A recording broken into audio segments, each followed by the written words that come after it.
We're here in the Downhill this evening, the Downhill Hotel in a beautiful suburb of Ballina, and this is the night of the champs for the Mayo Boxing Association.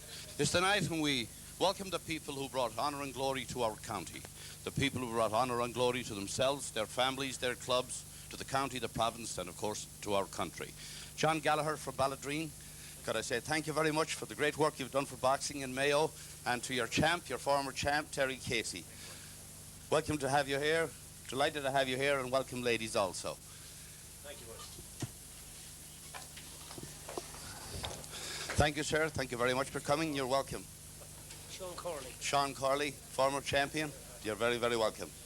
Georgie Armstrong from the Arnery Boxing Club. It was 1957, George, wasn't it? 56, 57. And you're looking very, very well. And congratulations to your son. Is he now a world champion kickboxer? Thanks very much. Thanks for coming, George. Patrick Barrett, trainer of the Gisala Club in the 50s and 60s and 70s. Patrick, it's great to see you looking so well. Welcome to our function, the Night of the Champs, here for the Mayo County Board, IABA. Thank you. Jerry Coyle, Gisala Club, trainer of many champions. It's great to have you looking so well. And thanks for coming. And to our good friend, former light heavyweight champion of Ireland, Henry Coyle, who travelled all the way from Chicago, Illinois, to be with us tonight. Henry, thanks for coming. Thanks. You're looking very, very well indeed, and I will have a chat with you later on. Again, thanks very much for all you've done for boxing. Were it not for you, we wouldn't be in Chicago with the Connor team in 1980, the Mayo team in 81 and 83. Thank you very much. You gave us a great break. It's a pleasure. Noel Leonard, former champion, 97, 1956, 57. Boxed twice for Ireland, Noel, and now living in Yorkshire, England. Right. You came a long way. Thanks very much for coming. Peter Mullen, former Irish senior boxing champion. Boxed for Ireland 13 times, was it, Peter? Yes. Great to see you looking so well, and great to see you looking so well and as glamorous as ever. Can I have a little pogie? Thank you. Richie Duffy, Mr. Boxing, all the way from Liscarney, isn't it, Richie? St. Anne's Boxing Club in Westport. And I see you pick him nice, don't you? Martin, thanks for coming and welcome. St. Anne's Boxing Club, Westport, I presume. Thank you. God bless you. Sean O'Grady from the St. Anne's Boxing Club in Westport. Thanks very much for being with us. And Paul Mullen, brother of Peter, baby brother, isn't it? That's right, yeah. And you came to Malta with us in 85, and you won your fight, and you had a good time. A great time. And you had some nice girlfriends over there too. One or two anyhow. Yeah, nice coloured ones, you know. Spent a while in the oven, but not in mine. And of course, the chairman of the Connacht Council, IABA, Tom Fox, international judge and referee. Tom, thanks for coming all the way from Roscommon to be with us tonight. God bless you. Okay. Come in. You know, come on, start coming. Pete Callahan, trainer of the St. Anne's Boxing Club in Westport. You had many successes. Thanks for coming to this great night tonight. It's a pleasure having you. And as a matter of fact, I wanted you to come to Chicago with us in 83, but you couldn't come because of pressure of business at that time. You trained Peter Mullen. You trained many champions up there. Young Keating, Eamon Kennedy, many of them. You've done a fine job for Boxing Mayo. And Martin Brennan, he's our current one, isn't he? And Peter, it's great to see you looking so well, and I hope you'll be with us for many, many more years. God love you and bless you. Thanks a lot. Thank you.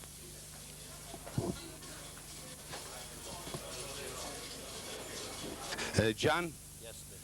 it's great to see you. I often think about you. And you always come up with the champion. You had Terry Well, Casey, some Sean good lads. McGarry, and I hear you're coming back again. Yeah, that's right.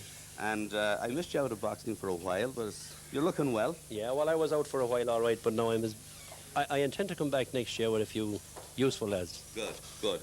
I'm giving myself to about 2 more years before I really bring something on. Have you got that famous ring up there, the one we borrowed for the professional show? You remember that? No, that one has gone back to the circus.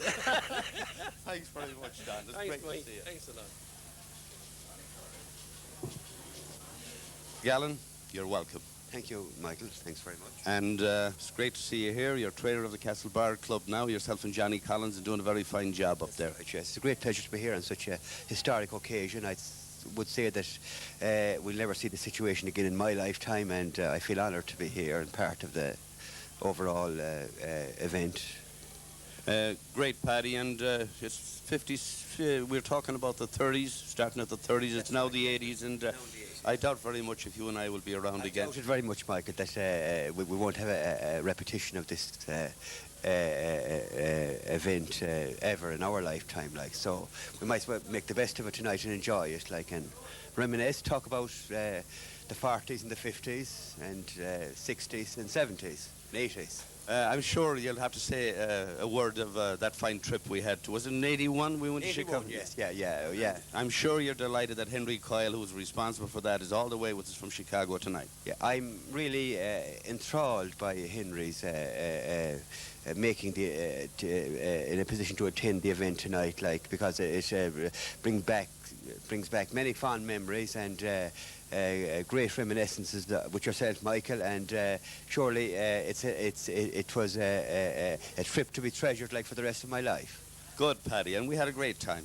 We had, and sure, who knows, if we treat him real nice this time, we might get another invitation. Well, of course, if we put the right set of proposals to him, like, it can be considered. We'll think about it. Okay, Michael. Thanks very much. Thanks for coming, Paddy. Castlebar.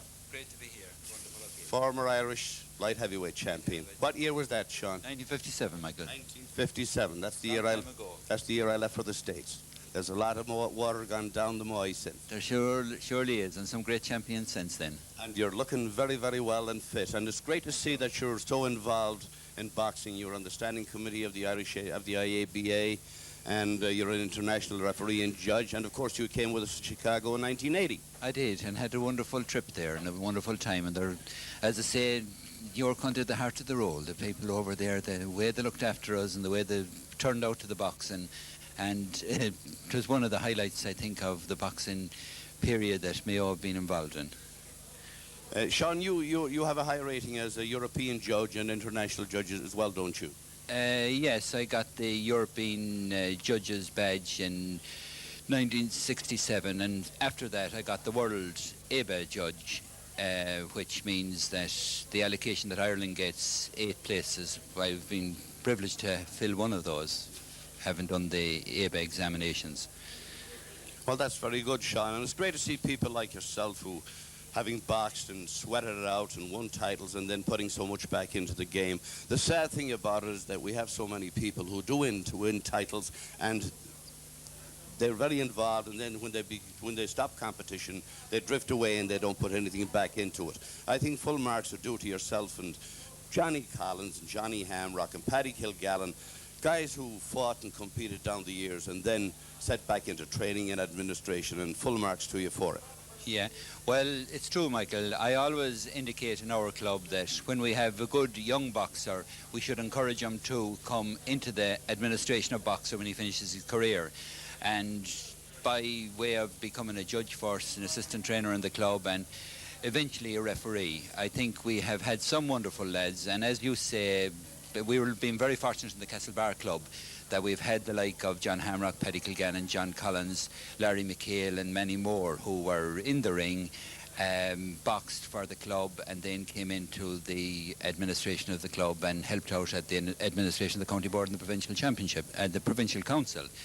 I think maybe it's not really the fault of some of the boys that drift away, because I always feel that there is a gap there for a year or two after they stop boxing. If they're not harnessed and encouraged to become involved in the club as, say, assistant, even if it's only timekeeping at the championships, or assistant out in the gym, assisting the coach, or doing the judge's examination, because the young fellas around the ring, he knows more about boxing than lots of people, and the job is just to get him interested to continue on, and if he continues on and does the first year, he'll stay with boxing for his life. And we badly need personnel at this level. Well, thank you very much, Sean. You're very involved too up there with the Chamber of Commerce, I think, in Castlebar, the song contest, and you're a busy man. And I hear you've got green fingers. I hear you're good at growing plants. Well, I'm good at selling them anyway. Lucky enough that I have Porrick the son to grow them for us, but we get involved. That's part of the business. Is that the boy who's with you tonight, Porrick? Oh, Tomas is with me tonight. Tomas, lucky enough, is our juvenile coach in the club, and he boxed as a juvenile for Connacht, and now he's back in the club after he's college career, and he's involved in the training of the juveniles.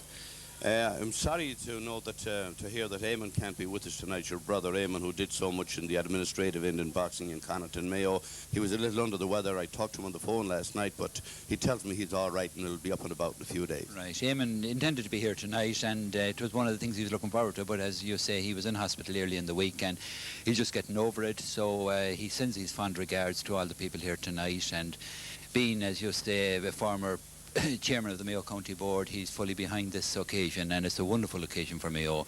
Wonderful to see the like of Shawnee Carley coming from England, Henry Coyle coming from America, and the Farmore himself, Dick Hearns, coming from Dublin. I think it's the cream of the cake here tonight to see Ison like Dick Hearns here back in Ballina, back with his own people, and being honoured here tonight. I think we're all privileged to be here and to be in that kind of company.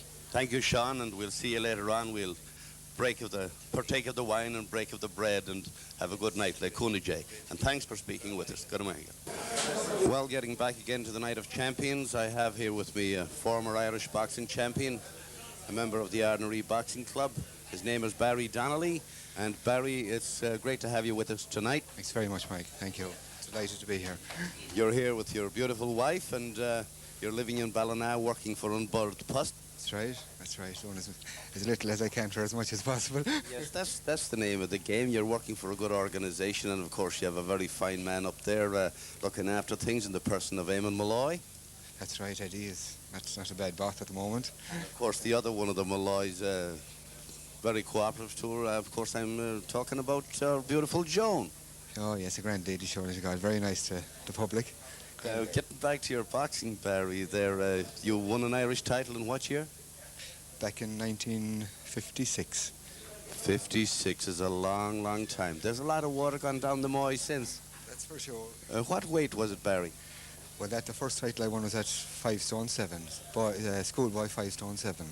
And then you came back a year later and you won the higher weight. I won the schoolboys 5.5 stone the year after that, and the year after that again I won the boys 6 stone, and I retired from boxing after that. Well, that was a great achievement, Barry, winning 3 national titles, because we know ourselves in our boxing days that when you went to the stadium, you didn't get any breaks with the refereeing and judging up there. You kind of had to bring your own referee, whether it be a right hand or a left hook. That's for sure, yes, it was. Yeah, it was up to you, really. But now we're in good shape. We have some good judges up there. We have Tom Fox from Roscommon, chairman of the County Board, Connaught Council IABA. We have Joe Hennigan, chairman of the Mayo County Board, and of course the international and world referee Sean Harkin and judge. And they're doing a very fine job. And I think we're getting a fair good shake up there at headquarters now. That's true, all right. In all fairness, the Mayo have really gone places in boxing as far as officials are concerned. Joe Hennigan is tops. Sean Harkin, fair play to them. Well, it's great to see you looking so well, Barry. Do you have family? Yeah, I have three in family. As a matter of fact, it's funny, during the week when my photograph appeared on the paper on the Western, and there was a lot of people in town never knew I boxed.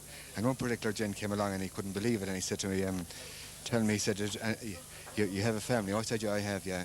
Tell me, he said, did any of them take up boxing after you? Oh, I said, no. I said, I wouldn't let any of them. I said, are you serious? Oh, no. I said, why is that? Well, he said, they're girls. I said, I have 3 daughters. Well, certainly, Barry, after all your contests, and I'm sure you've had many of them, you don't have any scars, flat noses, cauliflower ears, or no impediment in your speech, and your step is as sprightly as ever. Well, I tell you, I'm more nervous here now with you, Mike, than I was entering the ring, believe it or not. I would like, I saw the good lady there a minute ago, and if she would come down, we'd like to get a quick picture of her. I'll get her to come.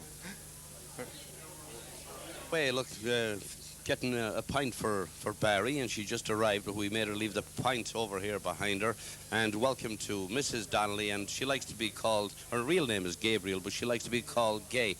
Gay, do you love him as much as ever? More than ever. Oh, that's great to hear. And you have 3 daughters? We have 3 daughters, yes. And do any of them look like Barry, or do they look like yourself? All of them. They all look like Barry. And do you consider them lucky, or would they be luckier if they look like you? Well, I don't mind. I thought they might have my looks and his brains, but anyway. Well, they have both. They have his brains and his looks. Well, thanks very much, Gay, for joining us. Barry, thank you very much for joining us, and we'll have a bit of a few snips maybe inside later on. Thanks very much for joining us. Well, we have with us now two members of a great boxing family. On my right, we have Noel Coggins. Welcome, Noel. Thanks, Michael. Thanks, Frank. And on my left, we have his brother, Paddy. Welcome, Paddy. Thanks, Michael. Noel, you won an Irish title. That's right, yeah. 1955. 55, yeah. At what weight, Noel? 7-7 boy. 7-7 boy. And you had many, many contests. You fought against the Germans in the Savoy years ago. And how many contests did you have altogether? Well, I reckon myself I had about 70 altogether. Came to about 70. And I'm not going to ask you how many you won and how many you lost, because I'm sure that you haven't bothered counting, have you? Well, not so much. Only that the most that I can remember is that I lost 6 anyhow. Well, that's a fair good... If you only lost 6 out of 70, Noel, it's a fair good average. It's a good record. Thanks very much, Mike. Thanks. You're looking very, very well, and you're still at the tailoring business. Oh, yeah, all the time. Yeah. Making trousers and suits and whatever. Oh, that's right, all the time at the job. That's good. And on my left here we have Paddy, and Paddy was a good one his time too. And Paddy, it's great to have you. Thanks, Michael. You won Connacht and Mayo titles. 11 years, I think 11 years. You spent 11 years at the boxing, and you're 14 years of boxing. And you're looking very, very well indeed. Thanks very much. Of course, may I say, naturally, you have a good suit on you because you made it yourself, probably, did you? I did. It's great to see you, Paddy, and I'm sure we'll have a good night. And we'll have many more, like Coney J. Well, help of God. To the Coggins brothers, thank you very much for being with us. Thanks very much, Mike. Thanks very much, Michael. We have with us here now this famous scribe from the Western people. His name is Ivan Neal. He reports in boxing. He also reports in football, basketball, ladies' baseball, tennis, you name it. Welcome and thanks for coming. Thanks, Michael. I'm glad to be here. It's nice to see all the champions here on the one night. I haven't met only about a half dozen of them in the last 10 years, but in 33, it's nice meeting Dick Herdens and Paddy Benson and a few other lads, And of course, the guy right opposite you here, Paddy Galvin, your neighbour. Ah, yeah, Paddy Galvin. He's looking swell, isn't he? He is looking very well. Nice suit and everything on him, isn't he?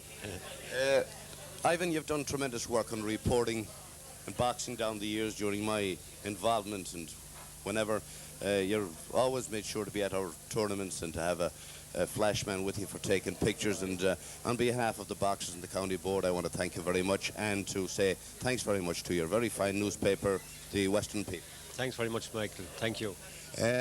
What do you think of the way boxing is in the county at the moment? You go to the tournaments.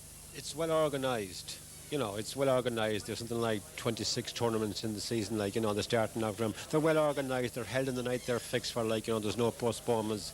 The only complaint I might have, it's maybe 1 or 2 o'clock in the morning when I get home after some nights, a programme might be too long, but the boxing is always good, and I enjoyed it this season. I thought it was very good, Well, thanks very much, Ivan, for being with us, and we'll see you later on in the evening, like Coney J. Thanks very much, Michael. Glad to be here. I would now like to introduce to you former Irish boxing champion, Ballina man, salesman supreme, Paddy Galvin. How are you, Mike? Paddy, it's great to see you. You're looking fresh and well, and as they would say back in Belmullet, there's a shine on you. Thank you very much. And of course, the good lady Maureen herself, Mary, is looking very, very well. Thank you, Mike. Do you still love him as much as ever, Mary? Oh, I do. Well, that's great to hear. Paddy, you won an Irish title in what year? No, I didn't win an Irish title, actually, Mick. It's the one thing that evaded me. Oh, I thought that you had won an Irish title. You won Mayo and Connacht title. I won Mayo and Connacht, and I represented Connacht all right on the interprovincial. Yes. And I was a sub on an Irish international senior team at one stage to box against Scotland. It was the time it was held in Swinford. Do you remember that? It's a good while ago. No, you're younger. You're not younger than I am, Paddy. I was away at them times. Scotland fought in Swinford that year. An Irish selection, Irish versus Scotland. And they had the famous Dick McTaggart over. He won 2 Olympic gold medals. Actually, only for the #1 man, Duffy from Athlone, turned up. I'd be in along with them.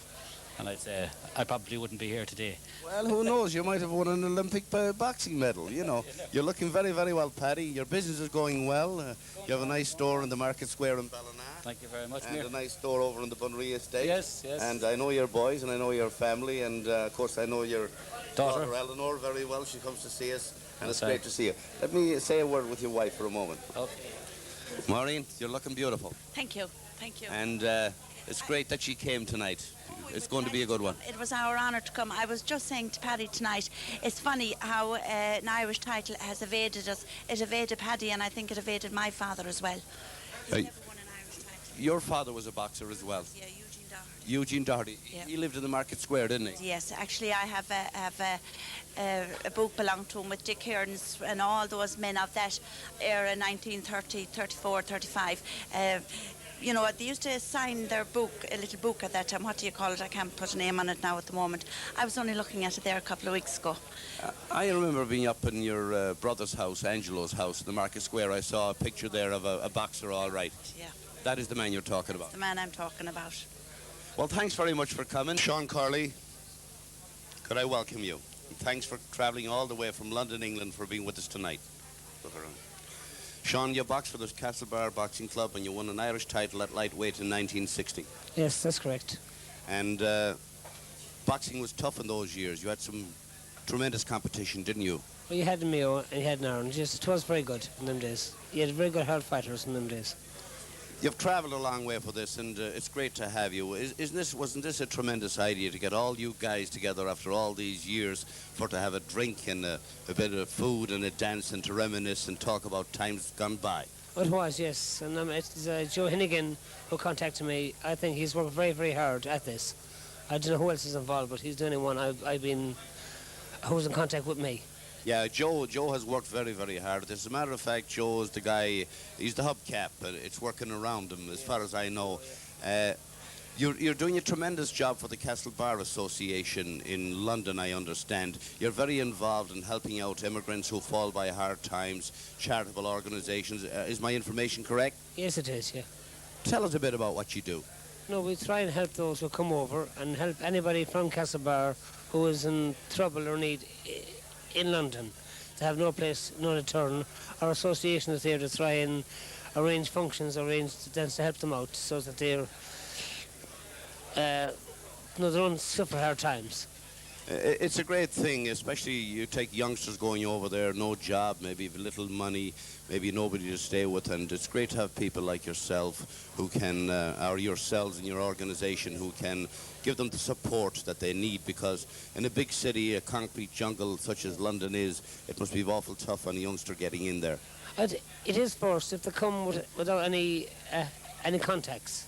A lot of them come over, we'd say blind, but where they should try and have a contact man in London first, then they can be helped out. The hard thing is they come over and we don't know they are there. If we know, then we can be able to try and find them jobs or help them out in certain ways. They tell me the accommodation, the availability of accommodation in London is very, very tough on people who don't have relatives or near friends over there. Oh, it is, yes. It always was, even when I went in 1960, but the present day it is that it's scarcer. There's some people are coming on, not just from Ireland, they're coming from all over England to London, and its accommodation is very scarce. And it's expensive too, I understand. It is. Rooms are very, very expensive. Well, Sean, thank you very much for being with us, and thank you very much for coming all the way from London, England, to be with us here in Ballina at this, the Night of the Champions. It's a pleasure. Champ, thanks for coming. Thank you. And again, introducing to you former Irish champion from the Castlebar Boxing Club, Mick Quinn. Mick, you're welcome and thanks for coming. Thank you, Michael. They tell me you're back in training again. I am, yes, I'm doing a bit. And you got married and you're settled down and you're looking as well as ever. I'm glad you think so. My first association with you was in 1980. We went to Chicago. That's correct. Fantastic trip. You enjoyed that trip. Oh, marvellous. And isn't it great to see Henry Coyle here tonight, all the way from Chicago, the man who was responsible for bringing us over there? That's true. He travelled a long way tonight for this occasion. You won that first fight that night. You got us off on the road. You fought this Spanish kid. He was a hot shot. He was brought in specially to beat you, but by God, you showed them the way. It was an easy enough bout. He was long arms, so it wasn't too hard to get in under them, do a job on them. It was a great trip. I mean, we had a great time, didn't we? It was one of the best trips I've ever been on. And we wanted you to come again in '81, and you didn't come. What was wrong that time? We invited you, I think, but you couldn't make it. I was involved with exams in college, and at the time I wasn't available, so I wasn't doing much training. So just couldn't make it. I was a pity, but... And you lost out on another trip. I wanted you to come to Malta in the Mediterranean, remember, to fight that hot shot they got over there, and you couldn't come to that one either. Yes, just bad luck. It was a pity, because I think we would have a winner in either one. This kid they have over in Malta, he's a cocky little fella, and the Maltese wanted him beaten. And I figured you were the man who could do the job, but you weren't available. Mick, thanks for being with us. Have you the good lady with you? I have, yes. We'd like to see her later on. The last time I met you was at Connaught Airport up at Knock, and right. You were flying out, and you were nervous of flying. Yes, I'm very nervous of flying. I have a phobia about flying. I just don't like it. Well, you're back in training again anyway. We're going to see a little bit more of you in the next few years with God's help. And I understand that Johnny Hamrock is keeping you fairly busy up there in Pound Road. Yes, thanks be to God. Business is booming at the moment. He's not here tonight. What's the matter with him?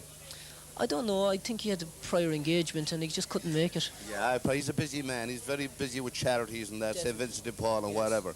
I would now switch over to the old trainer, the old dependable from the Castlebar Club, and Larry Mchale. It's great to see you. How are you? I've known you down the years, Larry. You've done a very fine job as treasurer of the Castlebar Club and refereeing, judging. Now I understand you're training the juveniles. Juveniles, yeah. That's about all I'm able for now. Well, you have to start, and you have to have a good, sound person looking after juveniles, somebody who's going to work with them, train them, teach them, somebody they respect, and above all, instill a little bit of guts into them and keep them motivated. That's true, yeah. I have a son of my own was trained with Michael there, and he won a national title. That's right. That's your boy, young Mchale, Larry Mchale, Larry Jr., who won that title. Is he here with you tonight? Oh, he is, and his wife. Well, he's married? Down from more and more, yeah. Oh, big God, that's great. Well, we will have a chance of maybe speaking to him later on tonight. Certainly will, Michael. Larry, you are very involved in flying. Do you still do a bit of flying? Well, I've still got a license, but I don't do a lot now, you know. Yeah. I've got hooked on that hobby myself, as you know. Oh, is that so? Yeah, my brother there, he has a plane. He comes into Castlebar and Knock, and I've got the bug, so maybe you could make a trip with us sometime. Yeah, certainly. I'd be delighted. I'd be delighted to fly into Knock anytime. I know some guy that was scared to fly out of Knock. Yeah? Yeah. But at least, so do I. But at least, like I told him, when I fly, I'm always in the state of grace, and I don't mind whether they go down or not. Well, good men are scarce, you see, and that's why we want to look after this man. If he doesn't want to fly the next time, we'll have to get him aboard. Well, I know. We'll have to look after him. I know a great guy, and he was afraid to fly as well. The great Billy Khan. Yeah. Well, Billy hated to fly. Films of his fights. I saw Billy Khan at the Khan-Lewis fight. Well, Larry, it's great to have you. And thanks for joining us. And Mick, thanks very much, champ. And we might get another title out of you, another national title. You're young enough. Keep your fingers crossed. You're young enough. You're good enough. You're always fit enough.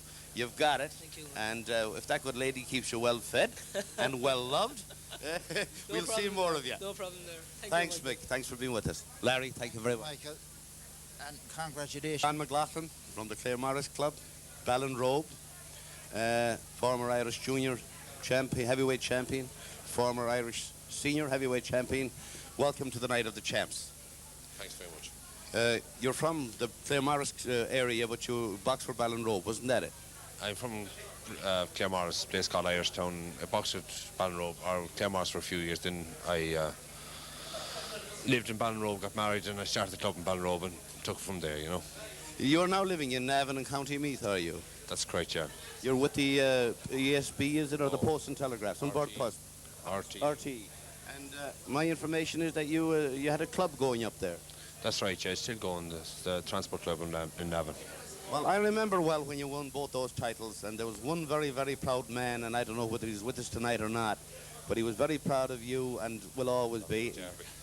Name him for me. Dr. McDerby. A very fine gentleman. And how is he, or have you seen him recently? I saw him the other August weekend. He's a big age now, but he's still in good health. And I'm not too sure whether he's here tonight or not, you know. Well, I think he treated you as a son, and I don't remember ever having seen a happier man on those occasions than he always said that John Mclaughlin was going to win an Irish title for him, and you gave him a bonus, you won him too. That's great, yeah. He always enjoyed himself. Well, John, thanks very much for coming. Stay there a minute. It's great to see you, and we'll see you later on in the evening. On my left, we have the Timekeeper Supreme, the old professional from the St. Anne's Boxing Club in Westport. Could I please introduce to you Michael Duffy? Michael, you're welcome. Thanks, Michael. Thanks. You're still involved as a timekeeper, and of course, as an MC, we work very, very closely together. Yeah. Yes. You have no notion of retiring, have you? Not for another couple of years, Mike. I hope, anyway. You know. And have you still got that great old-fashioned clock? I have. The money is good, you see. The money is good, you know. So The expenses are great, aren't they? Mighty. Yeah, but you do have to supply your own cigars. Unless you can borrow a few of mine. True, Michael. Michael, I always admired your ability as a timekeeper, especially when there was a member of the St. Anne's Boxing Club involved, because if he was having a good round, you could extend it, and if he was having a tough round, you could shorten it. Well, you know, you have to be careful about things like that now, you know, what you say and all that, but we used to keep a close eye on it anyway, you know. The last time I met you... We couldn't be too hard on the COVID. The last time I met you, Michael, was at that fine tournament with Small Heath Birmingham in Castlebar. Wasn't that a very fine tournament? It's class. It was one of the finest tournaments that I've ever seen. It was tremendously organised, well sponsored. The matching was great. The boxing was good, and I think the timekeeping was excellent. Yeah, it was a great show, Michael. Yeah. But this trainer from Birmingham wasn't too happy about one round there. I think he felt you stretched it a little bit. Yeah, but I think we straightened them out, didn't we? Yes. Mick, thanks for very much. Don't go a minute. And John, thanks very much for being with us. Thank you. And it's great to see you. And sure, you might move back to Mayo again in the near future. Are you happy up there with the people in Meath? I am quite happy. Yeah. Well, sure, there's a lot of Mayo. There's an awful lot of Mayo people up there. Like it's Mayo away from Mayo. Yeah. You know. You have them around Stackallen, Gibbstown, Ashbourne, Ratholt, the Bog Road, all around there, and they're mostly Belmullet people and Tourmakeady. The majority of them are from the North Mayo, Belmullet to home, and I happen to know a little bit about their area because I do a lot of boxing down there, you know, and I get along with them, you know. John, it's great to see you looking so well. Thanks for talking to us, and we'll see you later on. God love you and bless you. Michael Duffy, have a nice time. Yeah. Basil Mchale of the Ordinary Boxing Club, former Irish champion. Welcome to the occasion, for the occasion, I should say. Basil, you won an Irish title in what year? 1957. At what weight? 6 stone schoolboy. And we had a few winners from this side of the country on that particular time. We had Barry Donnelly and Eugene McCaffrey, and Billy Foley was runner-up. We were beaten for, just pipped by Crumlin for the best club in Ireland at the time. Billy Foley fought a lad from Crumlin, which is Crumlin that beat us. The fellow called the lap that beat Foley for the bringing home the cup. Yeah, that's the Smithwick's trophy, is it, or the? It was the Dr. Lumbert Cup. Oh yeah. I think didn't that come across to Shannon for the first time a year later, beforehand, wasn't it? Wasn't it across to? It hadn't come up to that, Mike, and I don't think it has come up. Never came across to Shannon. Well, it's great to have you, Basil. You're living here in Ballina and working here. Well, yes, I'm working in Sahi now at the moment. Yeah. And you spent some time in England after you... 14 years in England, yeah. What part of England were you in? I was in Leeds, Yorkshire. Well, that's it. That's a Ballina man's town, a Belmullet man's town, Boneyconnon man's town. Right. They're all from there. That's right. They have a nice club. Terry O'Neill has a nice boxing club there in Leeds, the St. Pat's. Did you ever meet Terry? I met him, yeah, once. I went up to see him. Yeah, when I was involved in boxing, I tried to organise to bring over a team from Mayo. He's got a juvenile youth club there, but certainly we did our part on this side, but he fell down on his end of it. Is that right? He has a joint to St. Francis, or St. Francis, St. Pat's church there, yeah. Well, it's great to see you, Basil. You're looking well. You're not showing any scars of battle there, are you? You're slim and trim. Slim and trim, brimful of energy. You're married and settled down? Married, wife and 4 kids, yeah. Kids, grand.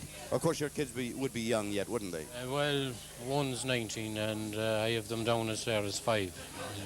And they're all well and everybody... Is the good lady with you here tonight? She is, yeah. Well, we'll have a chance to say hello to her later on with God's help. Thanks for joining us, Basil, and stay there a minute, please. Let me shake your hand, say congratulations, chap. We have here with us from the Gisala Boxing Club a guy called Pat Barrett.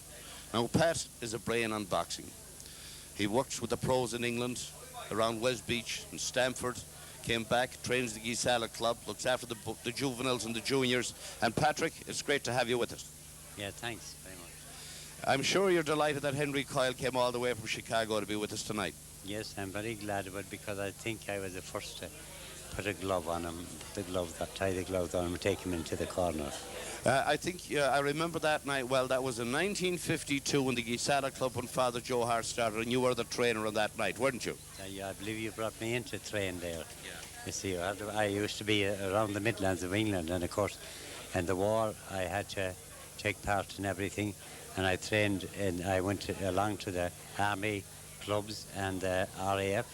I trained under Jimmy Wilde, and Freddie Mills in Bridge North. Yes, I've heard you talk about Freddie Mills. It was unfortunate that he came to a tragic end, wasn't it? Right, it was very unfortunate.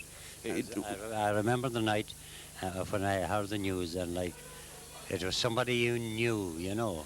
You see, although I didn't know him that well, you know, and he was Was he a nice guy? Was he the kind of a fella you could sit down and chat with and have a jar maybe, or? Well, no, I didn't go that far with him now, but he was a very nice man while you were in that sport of boxing. I think he belonged to the itinerant people. He wasn't a champion at that time. It was after that he fought Jack London, you know. Well, they tell me, Paddy, that you packed a fair wallop yourself in your time. I'm sure maybe you'd still pack one if a fella got out of hand. Right hand, you see. I broke a Canadian jaw once with that and broke the hand. Is that the hand you broke the Canadian guy's jaw with? Yeah. And how did I cracked his jaw. Well, I think more or less I threw the punch, you see, and he was going to come in. I aimed at his chin, and he came down. His head came down, and I caught him there, up on the jaw. And did you smash his jaw, Pat? Pardon? Did you bust his jaw? Yes, he has had 3 weeks in hospital after his... 3 weeks in hospital. Yeah. I hope he had a medical card. I had my hand in a sling for a while after too. Patrick, it's great to see you. We'll see you later on in the evening. God bless you, and all your folks and your son and the lot of you back in the fine village of New York and the Barney of Erris. I'm getting old now, but I'm glad to be with the youngsters. You see, I always stayed. I wanted to stay young, and the only way to stay young was to be out with young people. Well, Pat, you're still young at heart. You look young. You look well, and I suppose you're not short of a bit of salmon or a drop of poaching back there. I do get the other thing now, the last one, but a fella gave me one drop of wood, but the salmon, no, I don't. You don't like the salmon, no? I like it, but I never have much to do with it. Yeah, how did you? Too much slavery. Only the one I'd buy in the shop. Well, Patrick, thanks for being with us, and we'll see you later on. Basil. This man I have with me here needs no introduction. Managing editor of the Western People. Has the largest circulation of any provincial newspaper in Ireland. Is that right, Terry?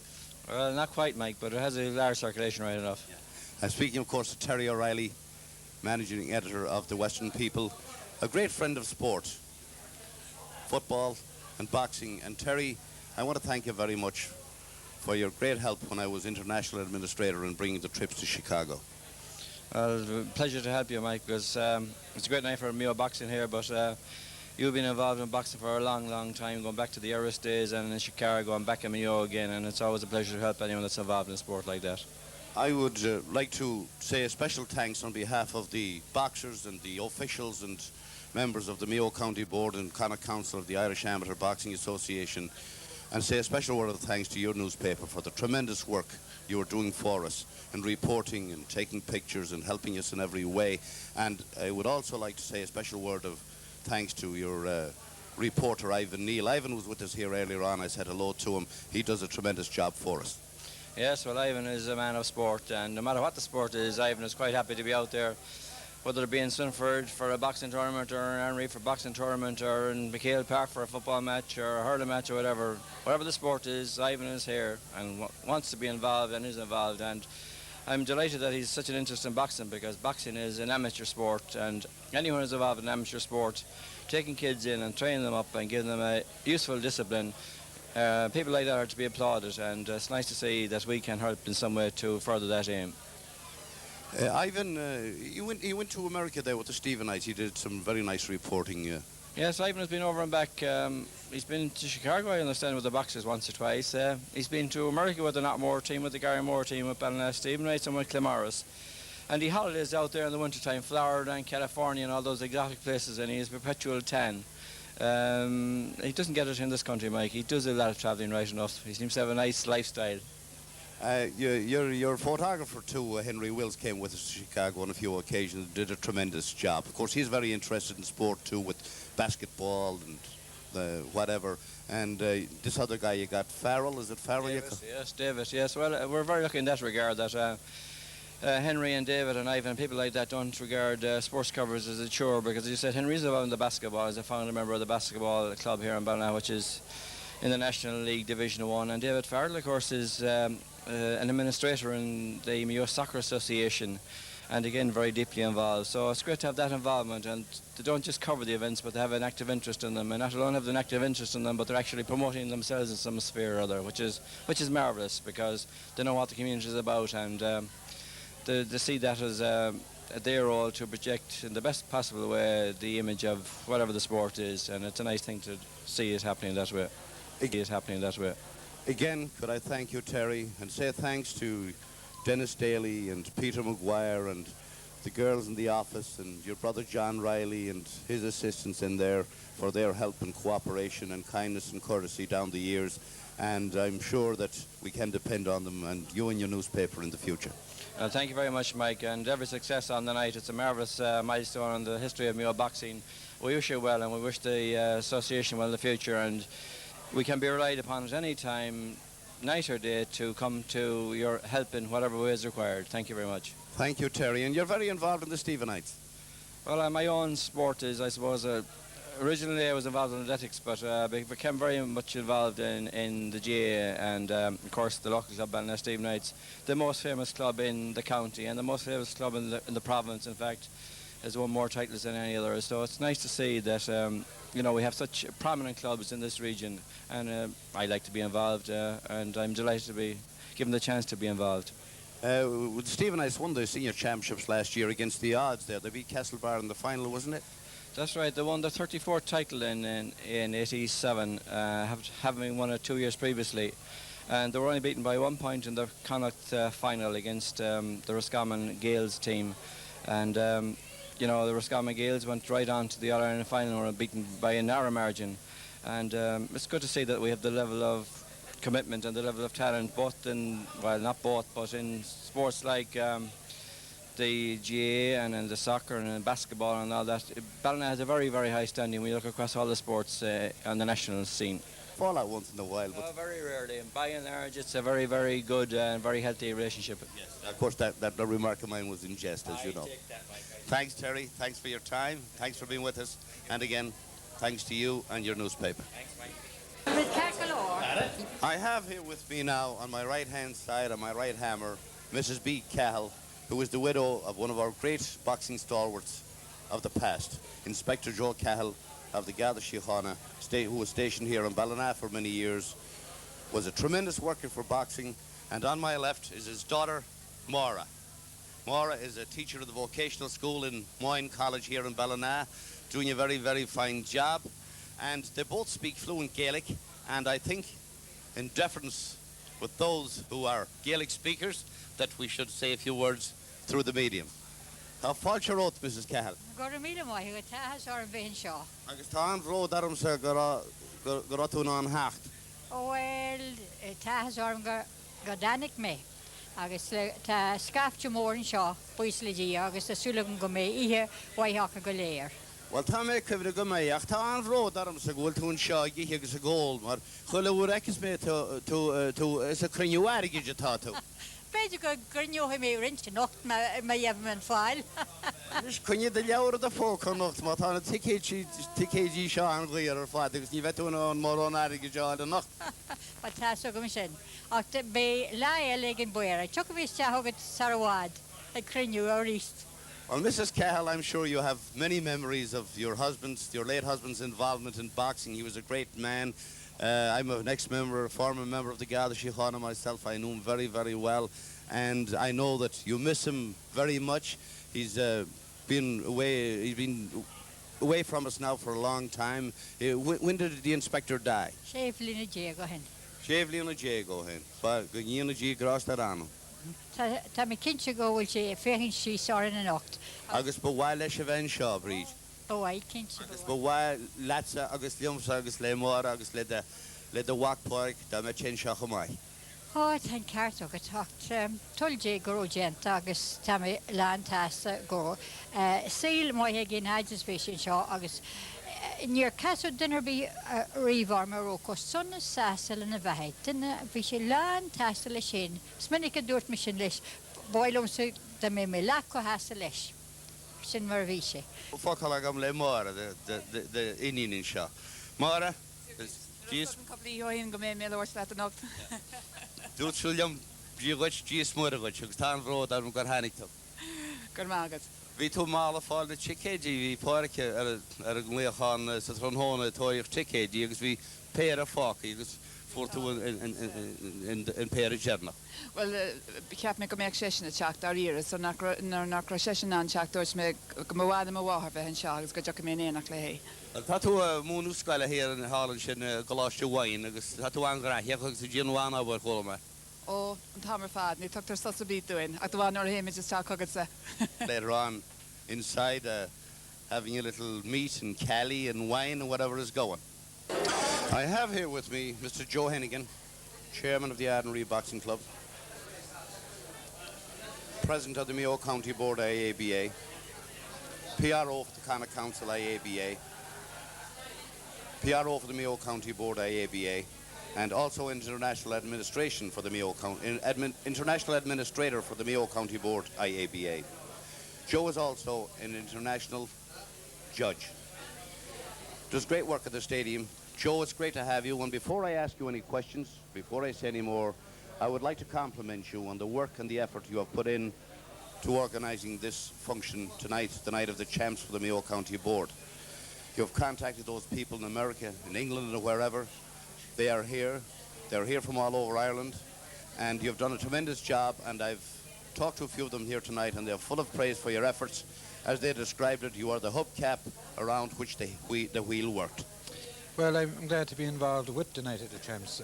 I'm glad to be involved with the Night of the Champs, and I thought that we have acknowledged all boxing champions since 1982, and I felt this year it would be unfair for us to go on without making it a full effort of 56 years in boxing. Now, as you know yourself, Michael, we have brought the Gaelic youths in last May, and exactly 11 months this year we have followed it up with this Night of the Champs. And we hope to continue on next season with an international in Ballina. And if things go as the way as we are going tonight, there will be no problem, and we have the sponsors to cover these internationals, and when we have the sponsors, I think that we should continue on with it. And I'm sure, Joe, that you would like to say a special word of thanks at this stage to your main sponsor of this evening. Business Supplies has sponsored us last year, was the first involvement in boxing at international level. And I would like to point out that it was the first time that a four-nation tournament took part in this country. That was Canada, Wales, Scotland and Ireland. And this year again, Paddy O'Horan, his Business Supplies, he never hesitated when I told him about this big function. But I must also mention one particular person here tonight, and that's Henry Coyle of Chicago, a man that has travelled I don't know how many thousand miles just to be here for this occasion. And as you know, you're responsible in the organising of all the Connacht teams, the Mayo teams that went out to Chicago from 80 up to 84 or 85. And I think he deserves a lot of credit, and I will hope that he'll enjoy himself tonight and that everybody will make friends and talk about the old days, and let's have an enjoyable night. Joe, isn't it great to see Henry here from Chicago? You said it's how many miles? Around 5,000 miles. And to see Dick Herden, Sergeant Dick Herden's down, Johnny Mclaughlin from Meath, Sean Corley from London, Noel Leonard from Yorkshire, from Offaly outside of Leeds. And it's great to see them all travel the distances and just to be here with us tonight. And it was a great idea of yours to get this organised, because it is something we won't see again during our lifetime, I would say. Well, I don't think we'll ever see this again. And I said that last year about the Gaelic youths. We had the opportunity to stage them, and I said we'll never see it again. But I think the main thing here is that people have acknowledged this function, to know what it's about, they want to meet the people, and as you can see yourself with the atmosphere in here, is that they're all willing to go. Joe, getting back to the international end of it, and I'm sure you have very fond memories of your trip to Chicago as an official in 1983, wasn't it, Joe? Yeah, 1983, it was my first time. It was a trip of a lifetime for me anyways. And we met some good friends there. As I said, Henry Coyle and his wife, and Bob Galloway was another man there. Michael Garvey, Castlebar, he was a very, very good friend. There was the McGarry brothers that helped us out tremendously. And there was Dick McGrail. They were very, very good. We were made very welcome. And when I went to Chicago, it didn't go on me for the first few days. But when I was coming home, it really grew on me then, and I felt sorry that we had to come home, that it was too short. But with the help of God, maybe tonight might prove another stone in the wheel, and we might go there again. Well, it would be nice to get another trip to Chicago, or other trips, because Henry is here and they're over there, and he kept Michael O'Boyle over there, and Michael won the Golden Gloves for him. And then Sean Rutledge is over there, former champion, and Sean couldn't be with us tonight because of immigration problems, as you know. And he won the gloves for him over there. And we all know, you know, and I know, and everybody involved in boxing in Mayo and Connacht know that without Henry Coyle there would be no trips to Chicago. And I think you will agree with me, Joe, when I say that those trips made boxing in Mayo and Connacht, because you had championships and guys fighting for their place, and it was tremendous. And I think it was the best thing that ever happened to boxing in Mayo or Connacht. Well, it was the only thing that happened, because, I mean, you had a lot of communications in America. We got boxers to America, we got boxers to Malta, we got boxers to England, Scotland and Wales. And I think you'll be talking there about Henry Coyle, but I mean, only for you, I wouldn't be here. Well, Joe, we'll get away from that, but you mentioned Malta, and I think we'll talk about Malta just for a minute. You went as team manager to Malta, and you really enjoyed it, didn't you? I did, yeah. I tell you, the Joe and Fran Tanti in the Hotel Continental, they were very good people to us. You know, I enjoyed Malta very, very much. And when you have people like Joe and Fran, you can't go wrong. You just can't. I'm sure you'll be very sorry to hear that the president, the chairman of the Maltese Boxing Federation has died. Yeah, I wrote to him on several occasions and there was no reply, and I phoned, there was no reply, and I was told then later on that he had died. And I was sorry to hear that he died, because if I knew it, I went over to the funeral, you know. His name was Jim Sawyer, and he was a gentleman, as you know. And as you know, the trainer over there, the national coach, Bertu Camilleri. Now, I talked to him on the phone once in a while, and as chairman of the county board, I think there's another trip there if you put a little bit of effort into it. They certainly would love to accommodate you, and they would love to have you, because they love Ireland, they love their trip here, they got a tremendous time, they stayed here at the beautiful Downhill Hotel, they saw snow for the first time in their lives, they danced Cayley dancing back in the High Chaparral Sala, and they talk about it very, very often. And Joe, who knows, it might happen again.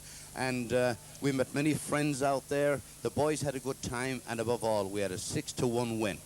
Well, it was a trip that we won't forget. And I hope that their trip here, that they won't forget it either.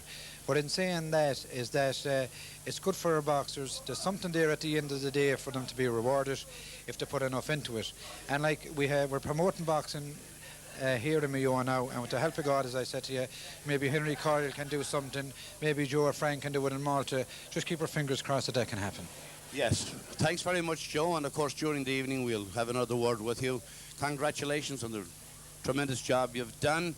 I hope that it works out well for you here tonight, and it has every appearance of it, because everybody seems to be in good humour, in good shape, or as they would say, in good fettle. And now they're going to eat, and I will see you later on in the evening. Thanks, Joe. Great to have you. Great to see you. Thanks very much.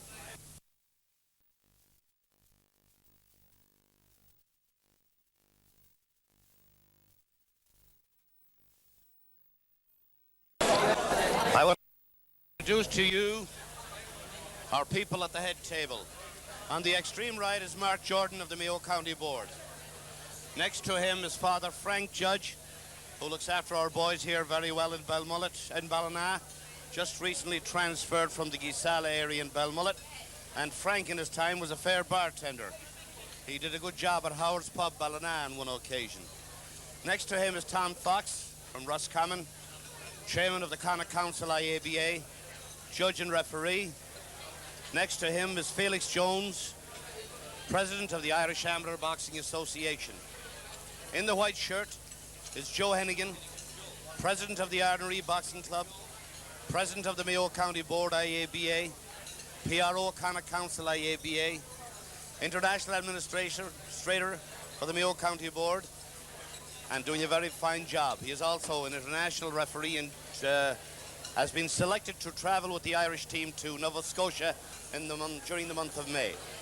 Next to him is our MC of the evening, Joe Daly of the Castle Bar Club, who travelled with us to Chicago in 1981. The Mayo County Board IABA owes a great debt to the next person, Paddy O'Hora, with the beautiful red tie and white shirt and lovely suit, and his wife Kathleen O'Hora. The Mayo County Board owes them a great debt, great gratitude for the sponsorship they have given, and every success to you, Paddy, Ballina Business Supplies, and I hope that our people will support you like you're supporting us. Next is Art O'Brien, Secretary of the Irish Amateur Boxing Association. On his right, on my left, with the international jacket of the Irish Amateur Boxing Association, is John Whitehead, treasurer of the association. Felix Jones, the chairman, calls them the money bags. Next to him is Brendan O'Connor, secretary of the Irish Amateur Boxing Association. And on my extreme left, and at the end of the table, is Sean Coyne, secretary of the Galway County Board.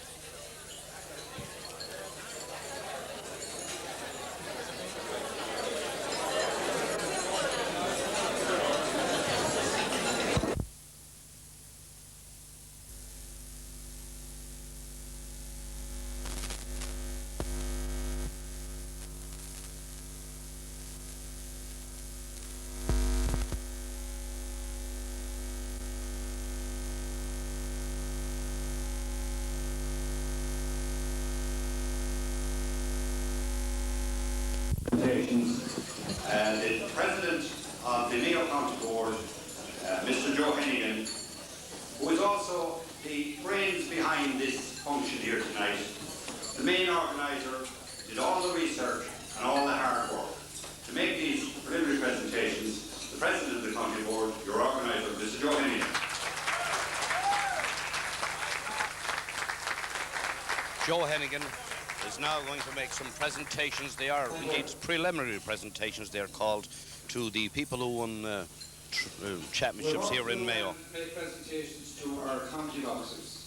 Even though we brought one national title to Mayo this year, last December, we're still proud of our juveniles and our youths and our under 18s, because without them we wouldn't have any boxing in Mayo, and without any boxing in Mayo we wouldn't be here at this function tonight. So all I can say to you is, for all our young boxers, could you get your hands together and let's show your appreciation for a good year's boxing in Mayo.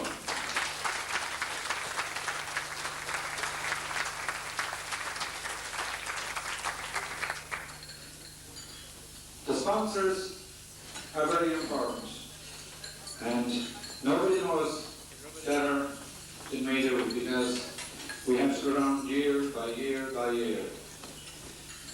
I'd just like to take first Pure Fresh Dairies, who sponsor every single year the fixture booklet and started off the Mayo Juvenile League 7 years ago, and have never failed to come up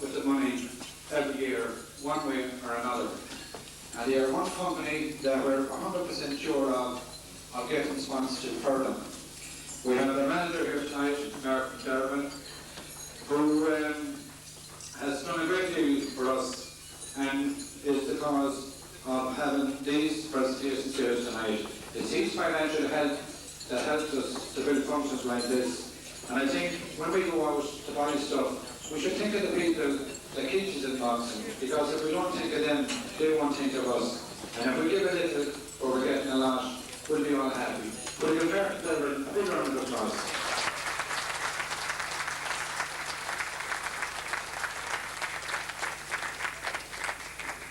I suppose you think I'm reading out of this, but I'm not. Our main sponsor is Paddy O'Hora. There's a big hand for Paddy O'Hora, Ballina Business Supplies, and his wife Kathleen. Tremendous sponsors, great supporters. Former footballer with the Knockmore Gaelic Athletic Club. 11 months today that I got in contact with Paddy when we brought the Four Nation Gaelic Youth Tournament to Ballina. And on that occasion, he was the main sponsor for that particular tournament. It was one of the biggest undertakings ever by a county board to take on. And we took it on and we made a success, and we're proud of the ways the result came out. I asked Paddy again this year about the night of the champs, and I didn't have to ask him twice.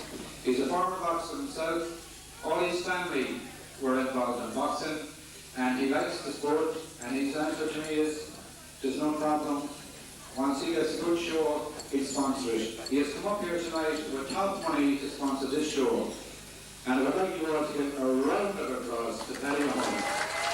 There's a big round of applause for the main sponsor of the evening, Paddy O'Hora and Kathleen of Ballina Business Supplies. Of course, they are very ably assisted in their business by Joan, who was Paddy's sister. At the very end of the table, a very good friend of mine, Sean Coyne, Secretary of the Galway County Board. I have all good friends here anyway. And the next in line is the Vice President of the IABA, a very good friend of ours, Brendan O'Conroy from Dublin.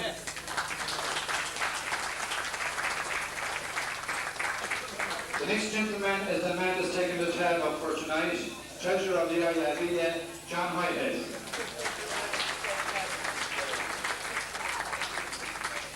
Secretary of the IABA, Arthur Ryan. I have a small correction to make. Earlier on, I introduced Brendan O'Connor as Secretary of the IABA. He is, in fact, Vice President. Paddy O'Hora. And the man that's at the top table in Dublin, a man that has always been good to us down through the years, and we hope that he will keep on doing that, the President of the IABA, Bill Stone.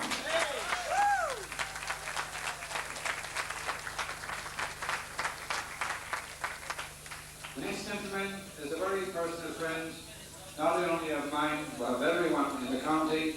A man that does a lot of work in Dublin, a man that fights for people to go here and go there, and we have him here tonight. He's the President of the Cork Council, Tom Fox.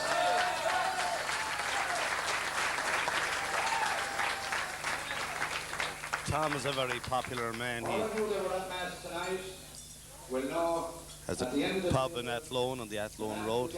Also a Bachelor of Agricultural Science, top official of the IABA. And just for the East Isle fellas, he's the Secretary of the Armory Boxing Club. Okay. Our treasurer here at the very back of the Mayo County Board, Treasurer of the County Council, Pat Jordan.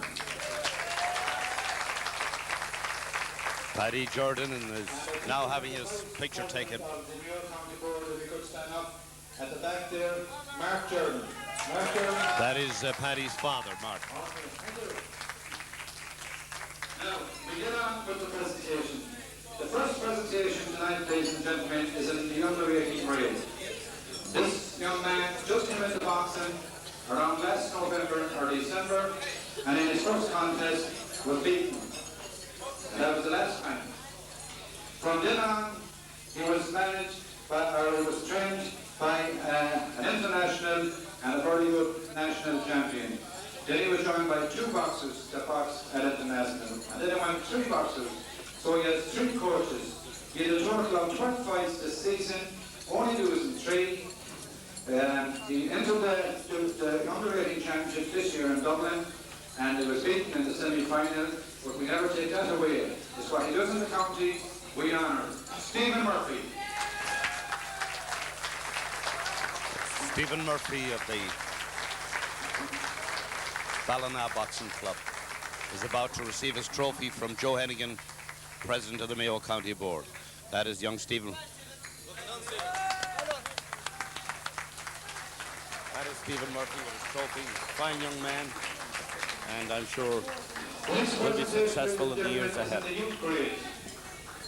Another boxer that has been around a fair bit. A boxer that has over 50 to 60 fights, and he's still only 15 years of age. Got to the semi-finals in the national youths, had a total of 10 fights this season, only losing 2. He's from the Armory Boxing Club, Martin Burke.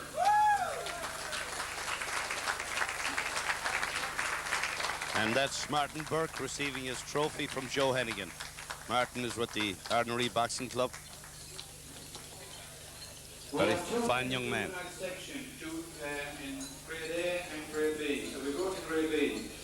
This man has done a tremendous amount of boxing, and it's unfortunate that boxers in Cork, Dublin, or wherever you may go, are at national standards. Some boxers face that height every year, and it's very, very hard for them to compete. But on all these contests this year, there was no doubt in my mind anyways, and his record shows that he is one of the top juveniles for the 1987-88 season, Tommy Conroy of Ballinrobe. Yes, Tommy from the Ballinrobe Club was very unfortunate that he lost out in the national championships, but I'm sure that we will see more of Tommy. He's coming now to correct his trophy from Joe Hennigan, President of the Mayo County Board, IABA.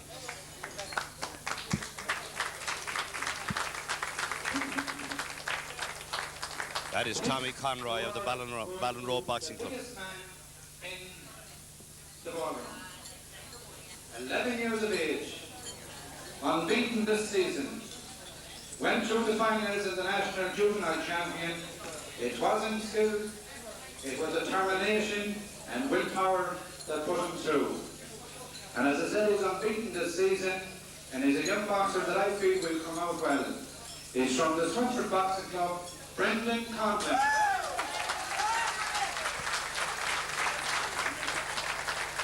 That is indeed a very big hand for Brendan Conroy of the Swinford Boxing Club. He is about to receive his trophy. And a great big smile, and isn't he a beautiful young lad? And he's a credit to his family and to his club and to himself.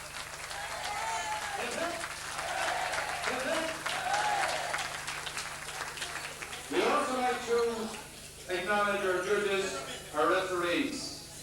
And every year we get a very good response. But it seems to be the same man that's cropping up, and I think he just sits and stops one to a few turns and gives some other body a chance. He's one of the most judges this season, and for the 3rd time in a row, Tommy Burton Swinford. That is a special award for the official of the Swinsford Boxing Club. It's costing us a fortune here right this year.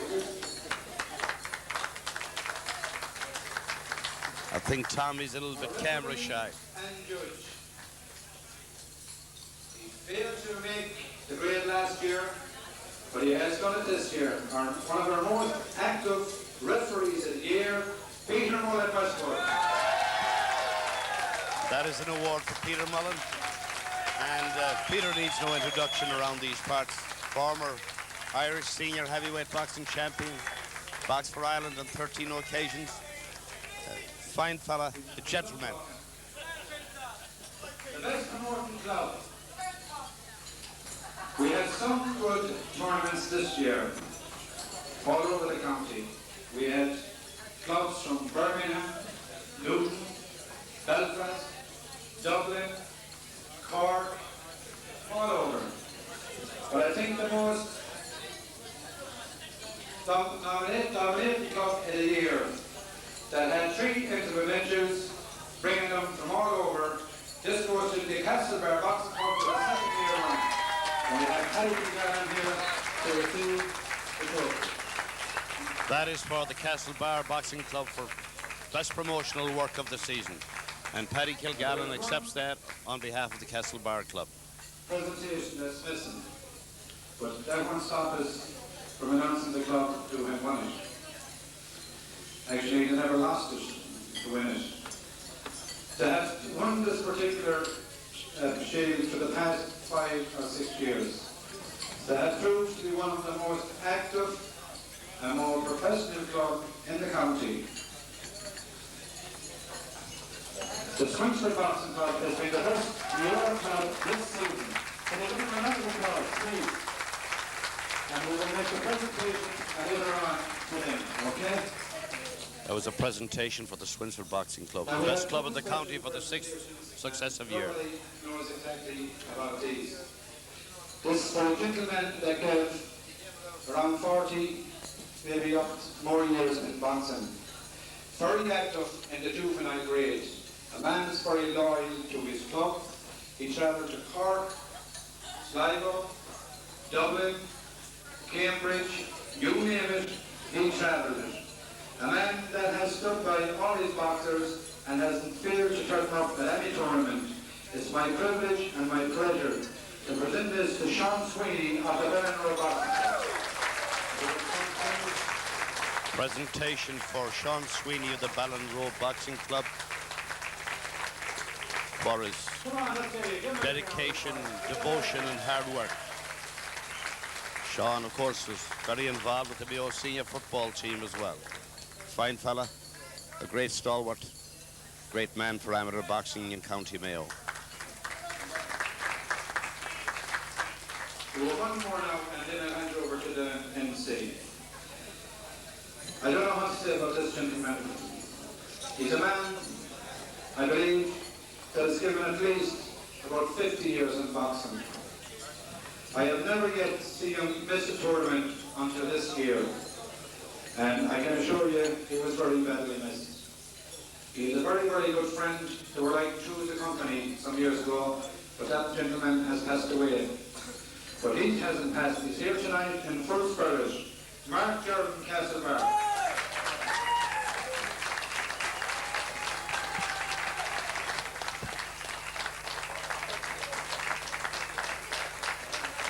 Presentation to Mark Jordan of the Castlebar Boxing Club for his service to boxing. The chairman mentioned Tools Company. I'm sure the person who passed away, he was referring to Tom Mchale of the Castlebar Club. And we get the remainder of the presentations made. But there's one thing that I must ask you before we make them. If there is a date of the title being wrong or any ways like that, when you get your presentations, by all means, we'll do our best to correct it. Because it took everybody here tonight, all the chance. I've been in contact with them personally. And if you asked me last week where was Noel Leonard, I wouldn't be able to tell you. If you ask me tonight, I'll tell you down there. So that's the communication we had. I'm very glad to see you all here. And I will hand you over to Joe Daly. Thank you. Thank you, Joe. We're organising tonight, ladies and gentlemen. Go ahead.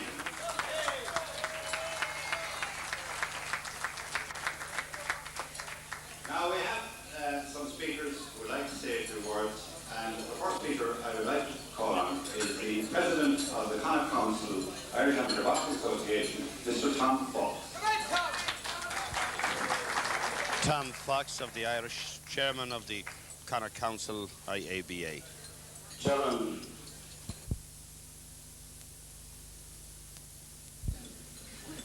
Good evening. You're all very welcome. On behalf of the Connacht branch of the Irish Amateur Boxing Association, I'd like to extend a keen meal of apology to all of you, and in particular to those Mayo champions, to those Irish champions from County Mayo, who brought such distinction to themselves and to the county over the years. The people responsible for organising this function tonight, of course, are the Mayo County Board, being spearheaded by Joe Hennigan, their effervescent president, and I think he deserves a tremendous amount of credit for organising this whole thing. I'd like to put your hands together for those that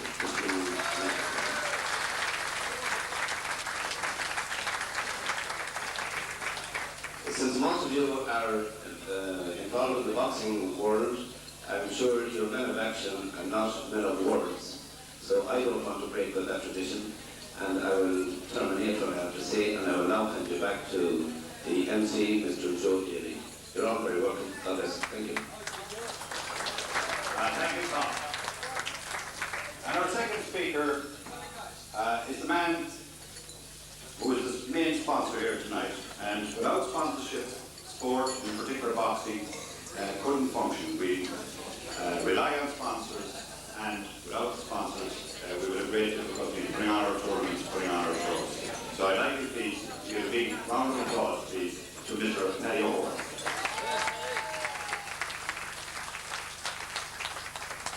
Paddy O'Hora of Ballina Business Supplies and his wife Kathleen, our main sponsor of the evening. I would like to welcome and again congratulate the most important people here tonight. And they are the 37 men who brought national titles to this county. And I'd like to give them a big round of applause.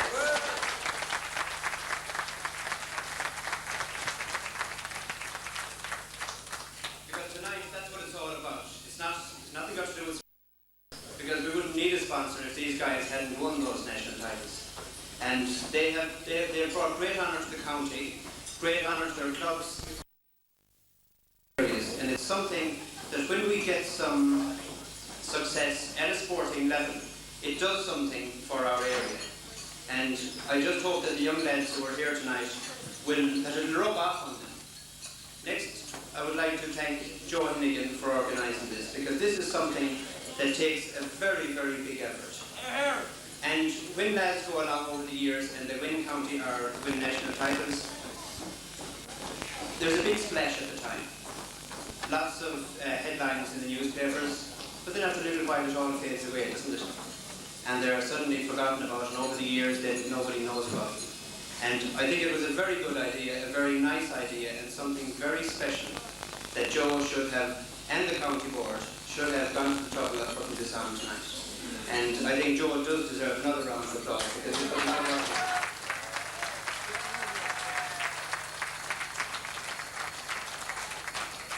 Yeah, I was hoping that if I said something nice about him like that he'd just leave me alone from now on, you know?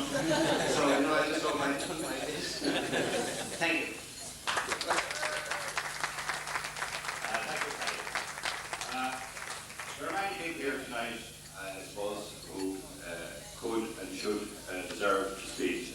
But due to the length of the presentations to come, on behalf of the official body of the Irish Amateur Boxing Association, its president, Mr. Felix Jones. Hey! Felix Jones, president of the Irish Amateur Boxing Association. Distinguished guests, ladies and gentlemen.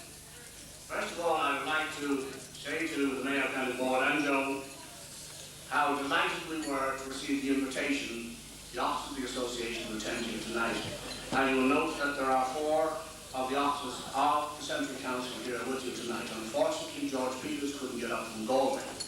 But we are here in force because we know exactly what this is all about. This is a major occasion in Mayo, a major occasion in Ballina. The night started with a quite unusual matter in church, the priest saying Mass. And this was something quite different, quite unusual, and very, very welcome indeed. I thank you very much, Father, for the very kind words you have to say about the boxing.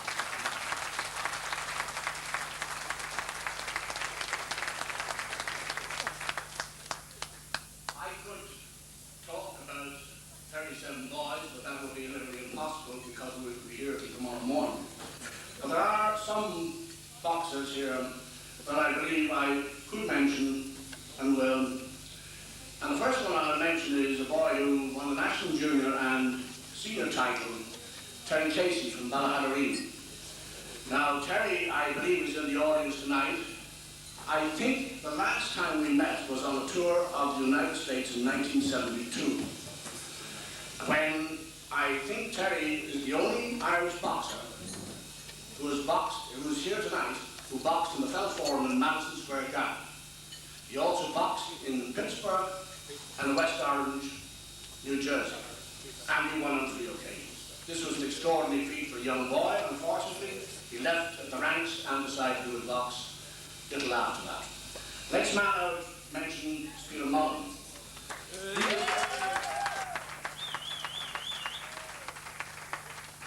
Peter Mullen was known as the anchor man in the Irish team in the National Stadium. He always put up tremendous performances and brought us home on a number of occasions to very, very fine wins in Dublin. I thank you, Peter. We're looking forward to other boxers coming in the same wavelength and the same weights. Finally, I would mention, of course, Dick Hearns. We all know Dick. We all know the colossal contribution he made in his weight division to amateur boxing. I can safely say that there probably has never been another Dick Hearns, and there probably never will be.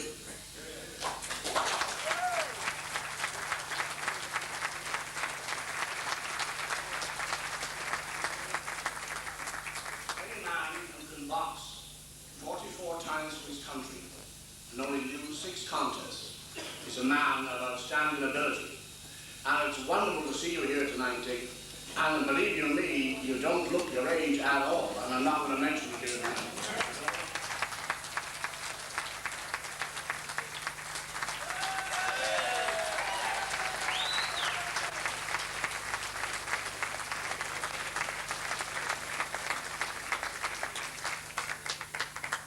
Going outside Ballina, there's a man who's a member of the Central Council of the Irish Amateur Boxing Association, who won a junior title, Sean Morrison. But what many of you may not know is this, that Sean Morrison boxed for Ireland on 3 occasions in Germany and was successful on 3 occasions. And he boxed as a senior, even though he was only junior champion. Thank you very much, Sean. You will find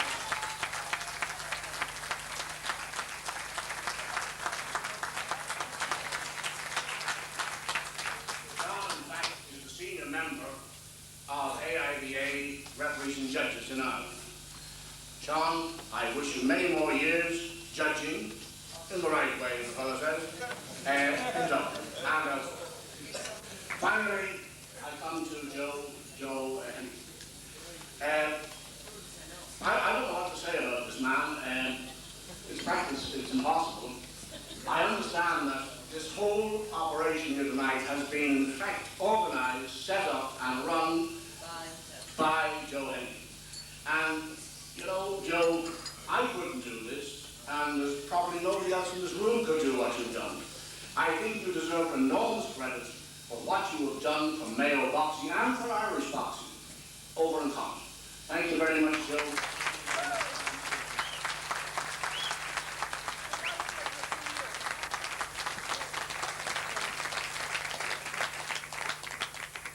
Thank you, Felix. And now, honoured guests, ladies and gentlemen, we come to the main part of the evening. Tonight, we just don't honour boxers who have been a credit to their sport. We just don't honour outstanding boxers, but we honour those men who have brought credit to their club, their county and their country. At this dinner we have Mayo's boxing history, spanning many generations, and only the boxers themselves know the sacrifices they made to achieve their success. But each and every one of them has a special quality which separates them from us mere mortals. They are all champions. They have beaten the best in this country, and we deservedly honour them here tonight for their contribution to Mayo's boxing history. Please give them a round of applause, and I'll introduce them one by one.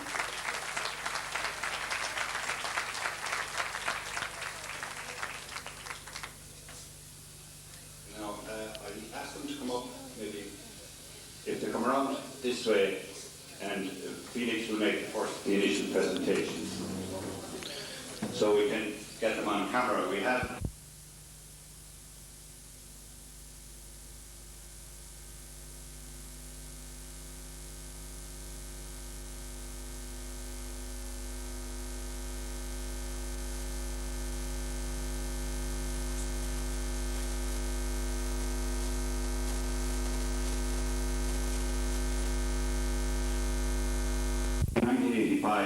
and in that year had a total of 9 fights, winning 8. In 1986, he went to the United States and returned the following year to prepare for the national championships. He took the Connacht title at middleweight and went on to win the national junior middleweight title in 1987. Out of a total of 15 fights, he has only been defeated in 1.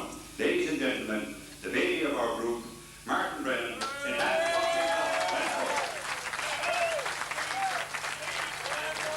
And Martin Brennan of Westport now receiving his award from Felix Jones, chairman of the Irish Amateur Boxing Association. A fine young man, and I'm sure a man we will hear more about in the years to come. Our next award goes to a Castlebar boxer who in 1981 took the junior super heavyweight title while training with the Castlebar club. In 1985, he represented his Liverpool club, where he now resides, at the Irish Senior Championships and won the super heavyweight title for the 2nd time. Ladies and gentlemen, Brendan Deasy of the Castlebar Boxing Club. Unfortunately, he's not able to be here tonight, but his award will be accepted by his former trainer, Mr. Paddy Kilgallen. It's Paddy Kilgallen, trainer of the Castlebar Boxing Club, receiving the award for Brendan Deasy, the super heavyweight champion of Ireland. Our next boxer ended a 46-year gap 81 and 85. Boxing Club when he won the 1984 under-19 75 kilos national title. He has represented Ireland at international level on 3 occasions and has numerous Mayo and Connacht titles. He has now taken up the sport in America, where he recently won the Golden Gloves Championship. Accepting this award on behalf of Sean Rutledge of Ballina, ladies and gentlemen, Mr. Joe Lavelle will accept on behalf of Sean Rutledge. And Joe Lavelle, trainer of the Ballina Boxing Club, will accept this trophy on behalf of Sean Rutledge. Now, Sean is over in Chicago, and because of immigration problems, he can't be with us tonight.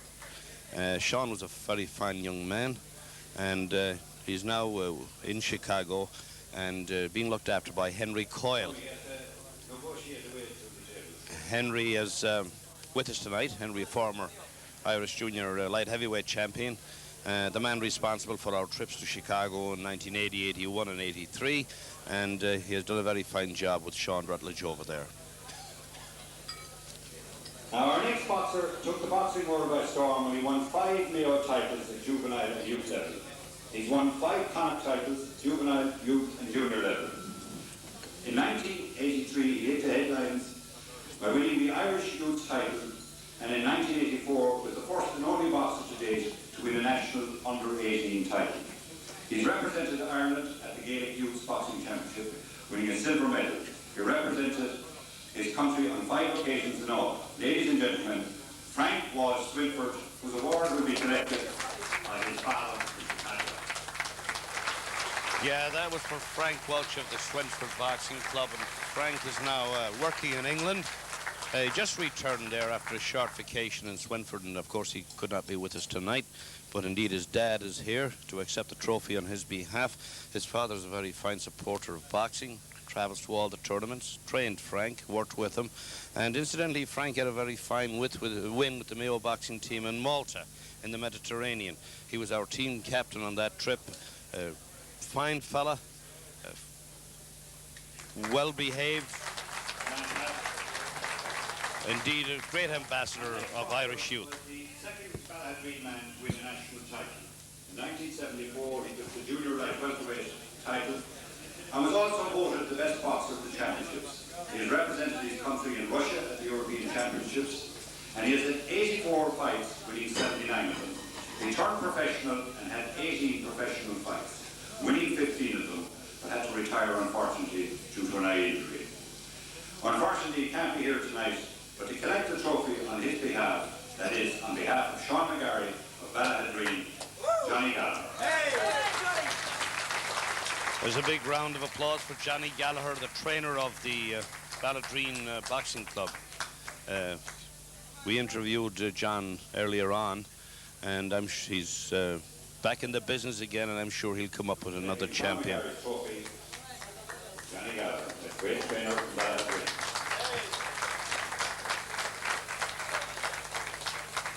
Our next boxer is a Westport man who took his first national title in 1969 at youth level. In the following year took Mayo and Park junior titles.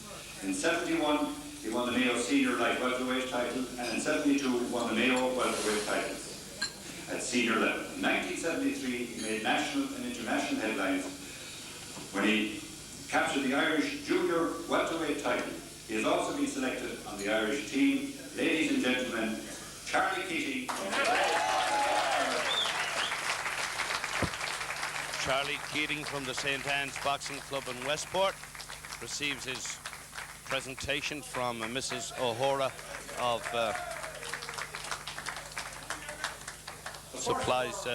business supplies. Three boxers to be honoured tonight.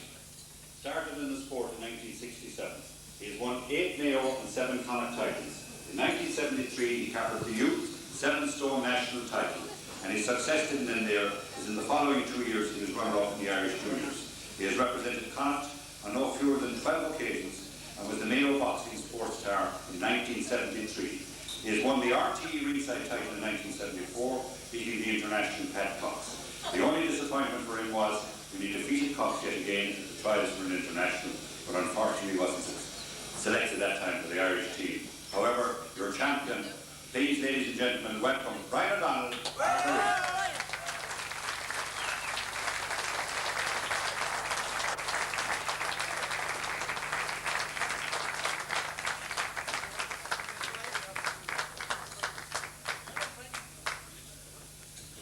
Brian O'Donnell of the Ardnary Boxing Club.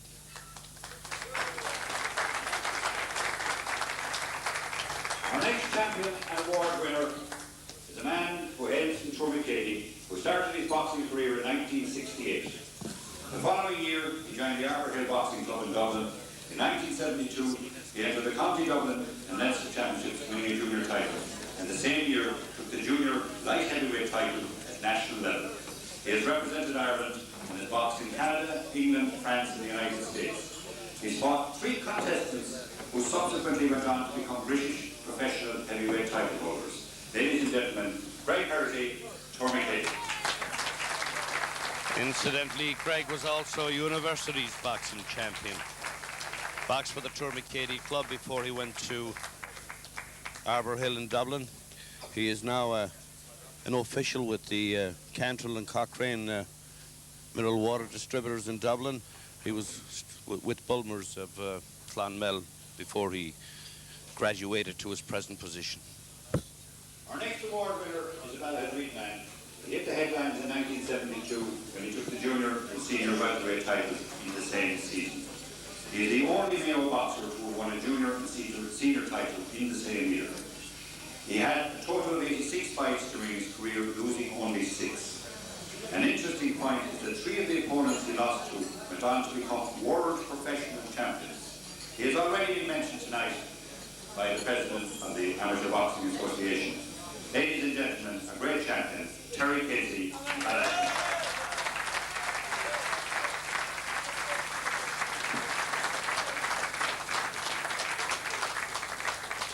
And now Terry Casey of the Ballahadreen Club receives his award from Tom Fox, Chairman of the Connacht Council, IABA.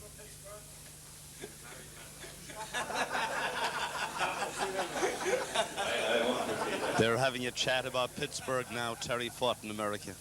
And there's something that went on over there, and they're sure having fun. Our next award winner is a Ballahadreen man. Sorry, that's the Terry Casey. He's gone. This Whitford boxer took the Mayo and Connacht titles in 1982, 83, 84, 85, and 86. And he breached a 19-year gap for the Swinford Club when he captured the first-year boy national titles. In 1984, he took the boys 54 84-kilo national title. He has represented Mayo and Connacht on numerous occasions. Ladies and gentlemen, Frank Sheeran from Swinford unfortunately can't be here, but to accept the award on his behalf, his father, Johnny Garrity from Swinford, will accept the award.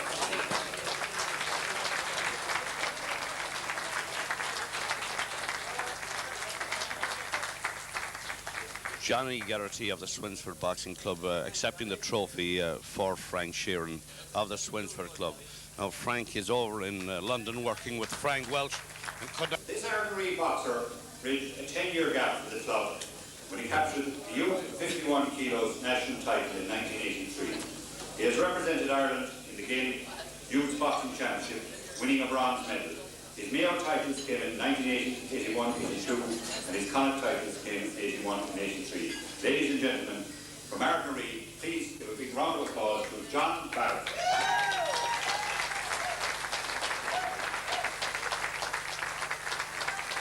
This is John Barrett of the Ardery Boxing Club, son of a very fine father, John Sr. John very involved. His dad is also very involved in amateur boxing. And I understand his father also has some qualifications in the art of jiu-jitsu. Keeping up the great tradition of boxing from that corner of Mayo down in Gisala, this Gisala boxer, now boxing professionally in England, gave his club its second national title by winning the 60 kilos youth crown in 1983, and in 84 he also won the second-year youth national title.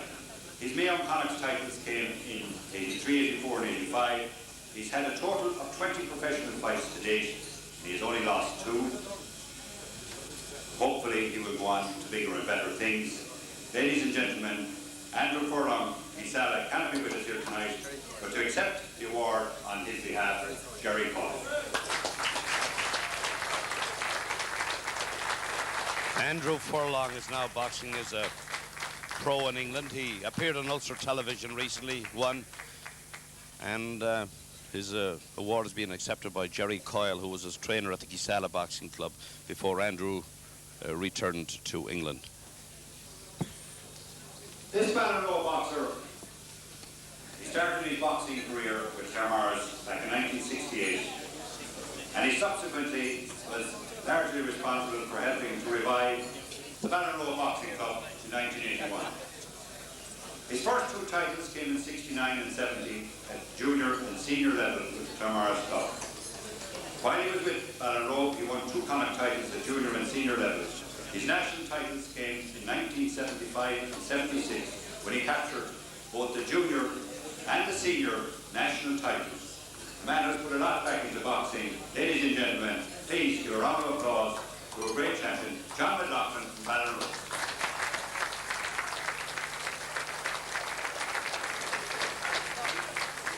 John Mclaughlin of the Ballinrobe Club, native of Claremorris, won national titles at junior heavyweight and senior heavyweight.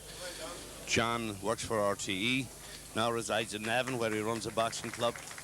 Looking very, very well indeed, and glad to see him back in his native county, and who knows, he may return here on a permanent basis later on. This Castlebar boxer won Mayo titles in 76, 77 and 78, and he took the Connacht provincial titles in 76 and 78. He was runner-up in the National Schoolboys Championship in 1976, but went one better the following year when he captured the Schoolboys 4-stone title in 1977. One very courageous boxer indeed. Ladies and gentlemen, to accept the award on behalf of Brian Quinn, his father, Michael Quinn.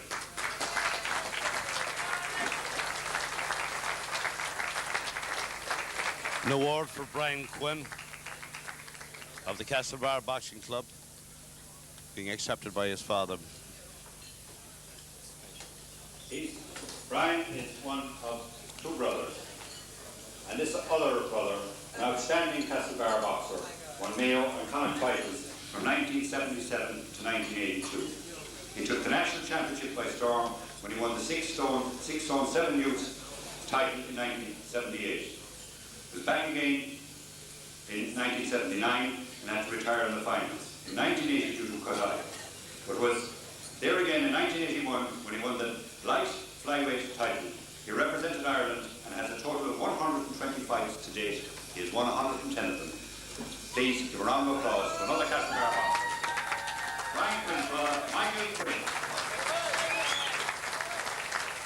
course, Mick Quinn is back in training again, now married and settled down, working for Johnny Hamrock in Castlebar. We met him earlier on in the evening. And I would also like to add that Mick boxed in Chicago. He set us off to a great win in 1980. They brought in a special fighter of Mexican blood to give Mick a shot at it, but Mick got us well on the way with the first win of the evening. Now this is a Swinford boxer who in 1963 and 64 no less than 5 titles. 2 Mayo, 1 Connacht and 2 national titles at youth heavyweight. In 1965 he won the Mayo and Connacht Junior light heavyweight titles. And in 66, 67 and 68 he won Mayo and Connacht titles at senior levels. He represented Connacht on numerous occasions and was the first Swinford boxer to win 2 national titles in successive years. Ladies and gentlemen, Swinford's own Jerry Ginty.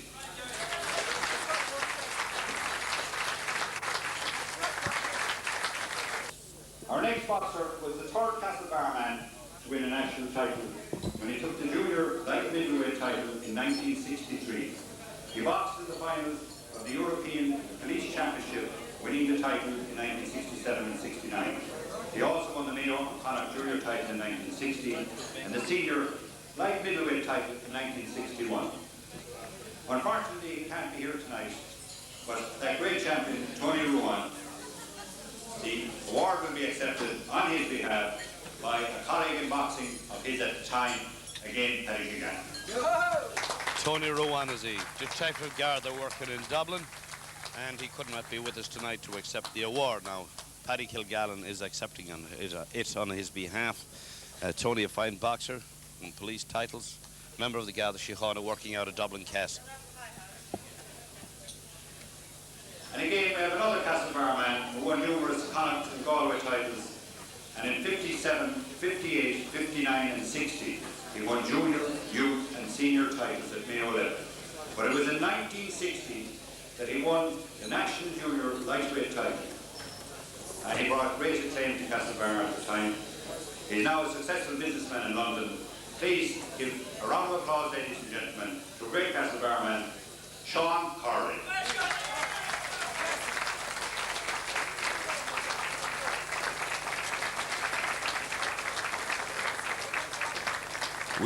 Our next award goes to one of Ardnaree's stylish boxers who won the Mayo and Connacht titles in 1958 and went on to win the 6-stone schoolboys national title in the same year. He also won Mayo and Connacht titles for the following 4 years. From 1963 to 66, he took 4 senior light welterweight titles at Mayo level and Connacht level. He won 1 junior and 3 senior titles. He has a total of 86 fights, winning 80 fights out of the 86. Ladies and gentlemen, a great boxer, Basil Mchale from Ardnaree.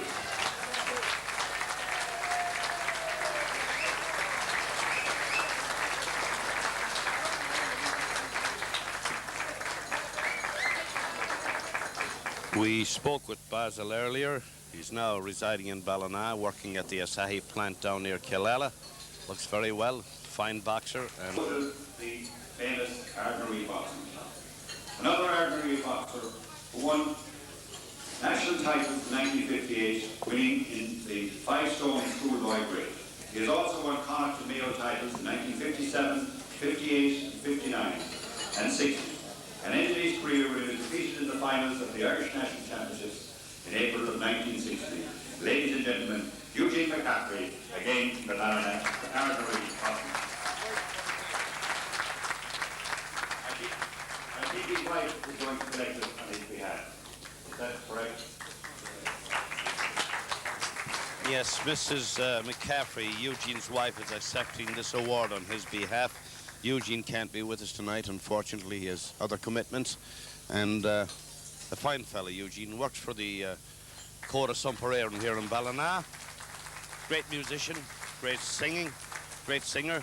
I think his rendering of the Grand Ole River Moy is beautiful and certainly worth listening to. Next, we come to Clare Morris. This Clare Morris boxer, in the 1964-65 season, won Mayo, Connacht, and National Youth 7-stone title. In 1966, he won the Armchair Championship and in 1967 he won the North of England Club Championships at junior and senior level. He also boxed in the ABA Championships in England, where he reached the semi-finals. Ladies and gentlemen, from Claremorris, another champion, Sean O'Connor.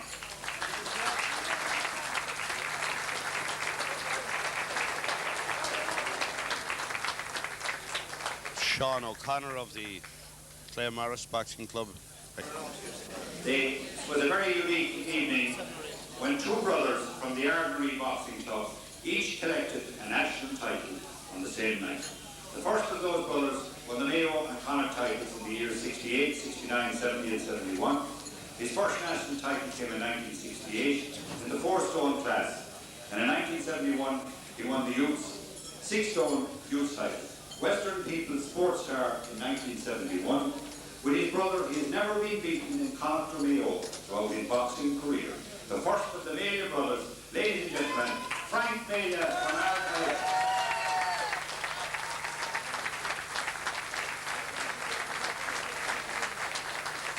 That is Frank Mayo of the Ardnary Boxing Club, and very fine boxer.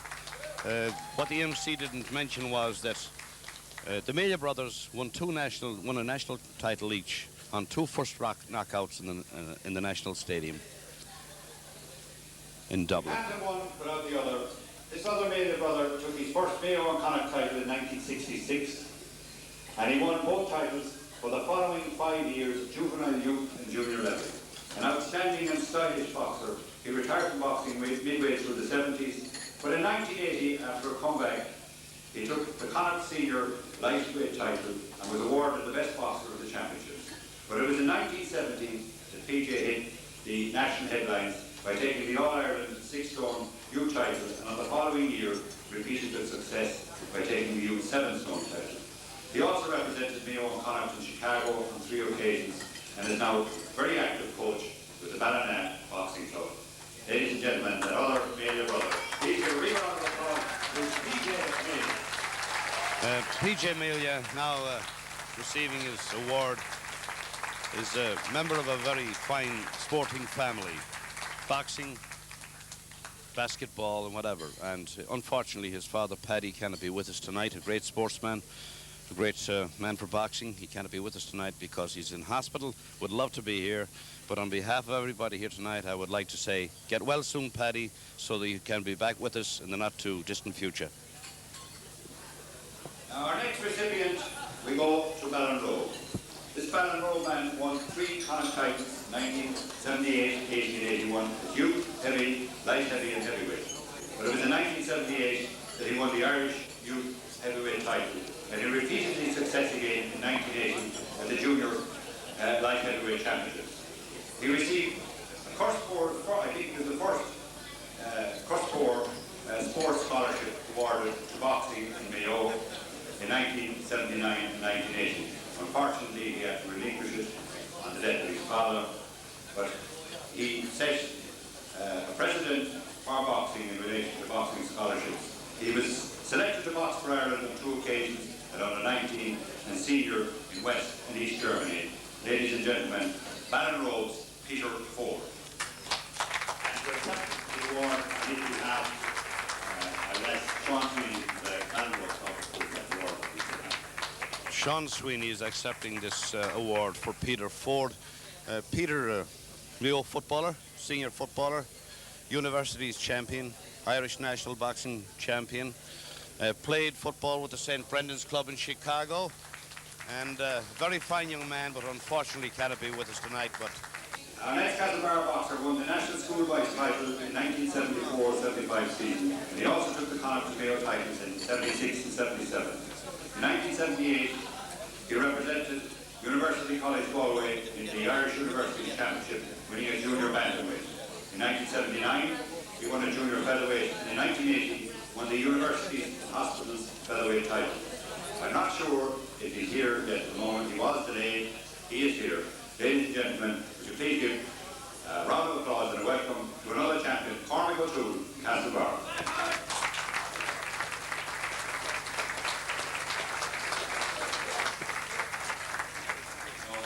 Right, he wasn't here. He was delayed, unfortunately. I think he had some the championships in the same year. In 1974, he dominated Mayo and Connacht boxing again by taking the 5-stone boys class and went on to make a hat-trick of titles when he took the national boys 5-stone class. This was the first schoolboy title to come to the Castlebar club, and it brought great honour to the club at the time. I'd like to please give a round warm welcome and applause to another champion, Larry Mchale from Castlebar. Young Larry Mchale, we call him Larry Jr., is the son of Larry Sr., who has given great service to the Castlebar Boxing Club. In the Connacht Juniors in 1975. That same year, he took the national junior heavyweight title. Unfortunately, he can't be here tonight, but on behalf of Eamon Kennedy from St. Anne's Boxing Club in Westport, I would ask Pete Callahan to accept the award on his behalf.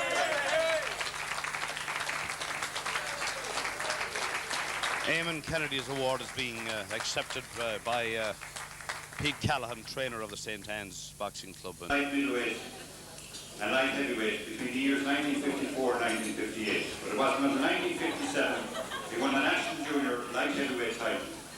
He was secretary of the Connacht Council for 9 years and president for 4. He is a judge at national, international and European levels. He has also been selected as team manager at international and European level on numerous occasions, and is one of the top officials at present in the province and in the country. A man who has given back to the sport everything that he got from it, already mentioned by the president of the association. Please give a round of applause to a great champion, a great boxing man, Sean Harkin from Castlebar.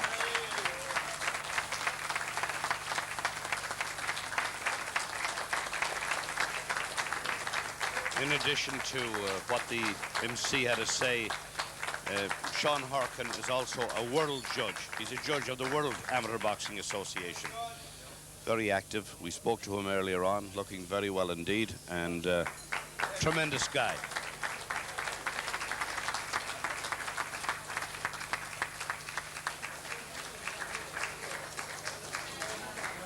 The next award goes to an archery boxer who won his first Irish junior lightweight title in 1957. He also represented Ireland on 2 occasions in the same year. In 1958, he went on to take the Connacht Senior light welterweight title.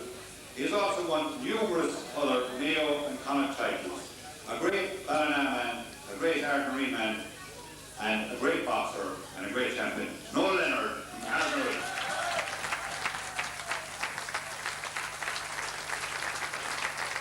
Coming to accept the award, his award is Noel Leonard of the Ardnary Boxing Club. Noel now lives in Yorkshire in England. Boxer has been a member of the Army Boxing Club in Glenmore and won the Army Novice Junior title in 1954. He also captured the Irish Junior Light Welterweight title in 1954 and is the only Ballyhonest man to have won a title to date.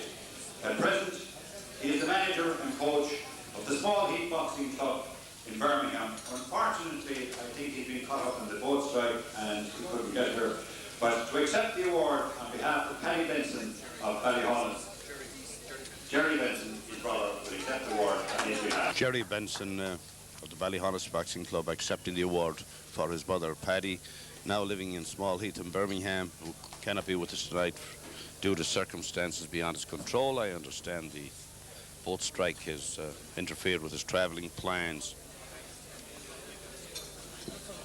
We come again to another outstanding archery boxer. He was the first Mayo boxer to win 3 national titles in a row in 1957, 1958, and 1959. He has also won numerous Mayo and Connacht titles during his career. Barry retired from the ring in 1959 but made a comeback in the 1961-62 season. He had a total of 77 fights during his career, winning 72 of them. Another great, legendary archery boxer, Barry Donnelly.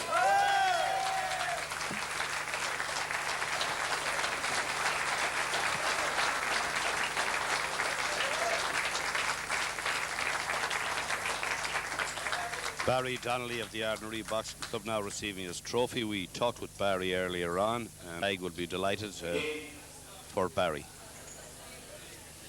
Again, another archery boxer. and that great boxing club. He won his first Mayo and Connacht titles in 1952 at 5 stone 7. But his national title didn't come until the 1956-57 season when he captured the junior bantam weight title. He represented Connacht on 10 occasions and was selected on the Irish team to tour Germany in 1957. He retired from boxing in 1963 and was recognised by the IABA as official judge and referee. Again, another marvellous ordinary boxer and great Ballina man, Georgie Armstrong.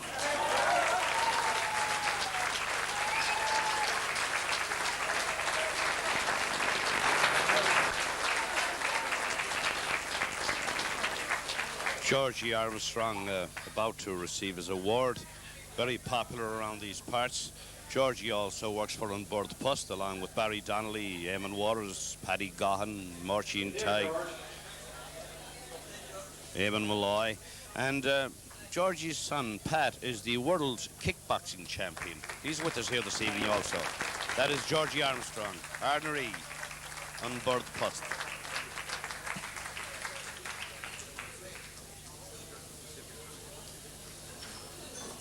Again, another Swinford boxer who has won 2 successive national heavyweight titles in the 30s.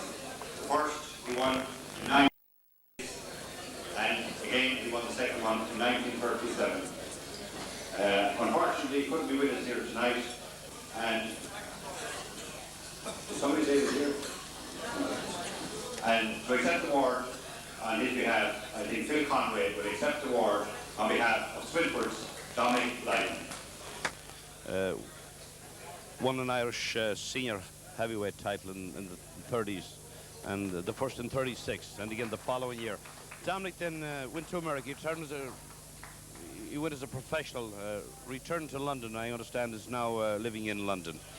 He had another brother who was a member of the Garda Síochána, Jim Lyden. He finished his service in the Garda Síochána in Mullingar, and he was also a European police boxing champion. Great guys from Swinford, the Lyden brothers. This man was the first boxer to bring a title to that great ordinary boxing club when he won the 7 stone 7 boys title in 1955. He also won Mayo and Connacht titles in boy, youth, junior and senior grades. He had a total of 70 fights during his career, winning 64 of them. The first man to bring the title to ordinary. Give a round of applause to Noel Coggins.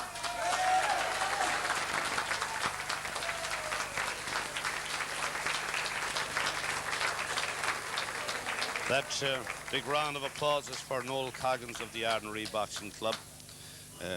Living here in Ballina, he was the first boxer to bring a title to the Ordinary Club when he won the 7 stone 7 boy title in '55. And very popular around these parts. We call him the tailor of taste. He makes suits and various other garments. Great to see him looking so well. And I'm glad to see his brother Paddy here also.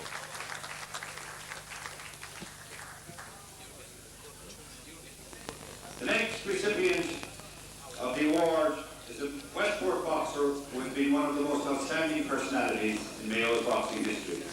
A man who has given back to the sport.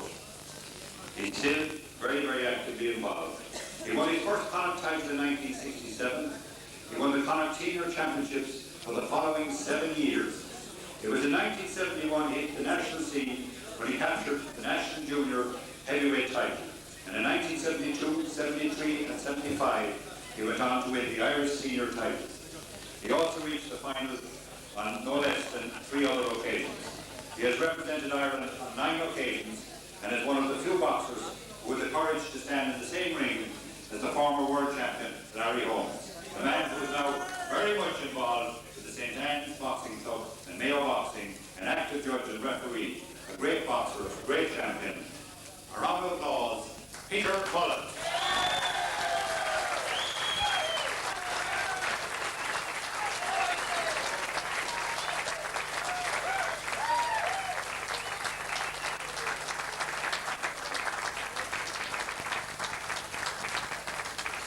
That round of applause is for Peter Mullen, former senior, junior and senior heavyweight boxing champion from the St. Anne's Boxing Club in Westport. He had two brothers who were also good, Billy and Paul. Paul is with us here tonight. Peter is the stalwart backbone of the St. Anne's Boxing Club in Westport, and indeed one of the stalwarts of boxing in Mayo. A gentleman. He's here tonight with his wife, and always nice to meet Peter, and it's a pleasure saying hello to him. He's always in a good mood, and is certainly a great favourite around these parts. We're coming close to the end. This is our second last award. This award goes to a man who has done an enormous amount for Mayo boxing. A man whose quite unassuming character belied his skills in the ring. He started his boxing career in 1953. In 1954, 55, 56, 57, 58, 59 and 60, he won Mayo and Connacht boy, youth, junior and senior titles. In 1959, he won the national junior light heavyweight title in record time, and he took only 11 seconds in the first round to knock out his opponent. In 1958, he knocked out Johnny Prescott, who later boxed Henry Cooper for the British heavyweight title. He also boxed in Wales, Scotland, England, East and West Germany, Belgium, France, Holland and Austria. He had 89 fights, and during his career, he lost only 3 of those fights. One of the joints of Mayo boxing history, a man who deserves your great support, a man who has travelled the world and has travelled here tonight from Chicago to accept this honour. From Gisela and Chicago and Mayo, please give a round of applause to Henry Coyle.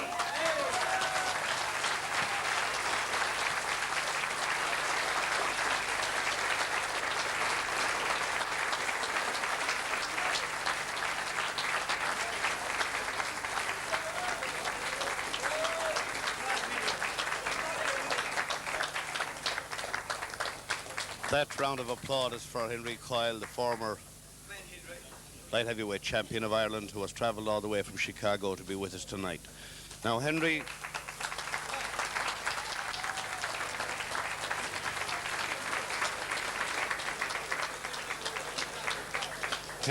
is the only Erris-born, the only person ever born in Erris to bring a national title across Corrick Bridge. Andrew Furlong got 2 of them, but he was born in London and raised back in Mount Jubilee near Gisela in the Barony of Erris. But Henry is the only man who was born in the Barony of Erris who ever brought a national title across the boundary, and that is across the Singing Bridge in Corrick. Henry is a stalwart of boxing with the Celtic Boxing Club in Chicago. We sent him over a team. He brought over a team in 1980, 81 and 83. He kept Michael O'Boyle of the Ballina Boxing Club, and Michael has won the Golden Gloves for him over there. A few years ago, we sent him Sean Rutledge, and Sean has won the Golden Gloves over there for him. Henry, long may you continue with good work, and who knows, you might invite us over again in the not-so-distant future. It's great to see you looking so well. Congratulations to you, to your wife, Bridie, Henry Jr. and the girls, and we hope to see you on Chicago's South Side North Lawn in the not-so-distant future. God bless you. I was listening there to Michael Howard making a comment.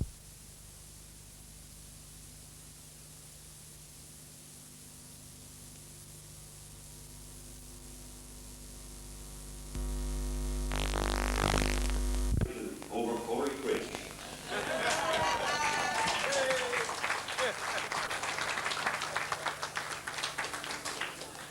When Mayo boxing history is written, one man will stand out as the father of Mayo boxing. One man whom everybody sets as an example as the definitive Mayo boxer.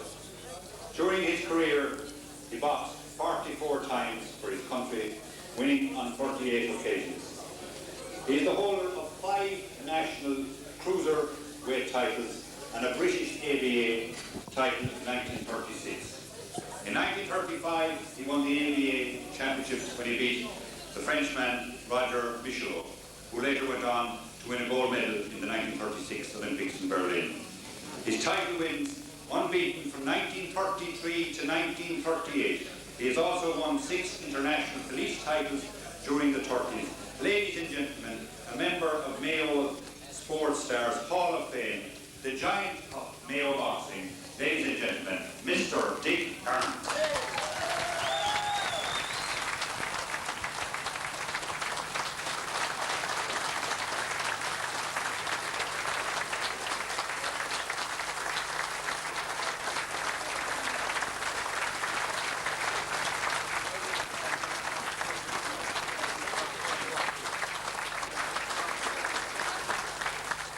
Racemia's word from Paddy O'Hora, Sergeant Dick Hearns of the Garda Síochána. The biggest ovation of the night, indeed a standing ovation, and very well deserved indeed. Former colleague of mine, my training sergeant in the Garda Síochána, our boxing coach and drill sergeant.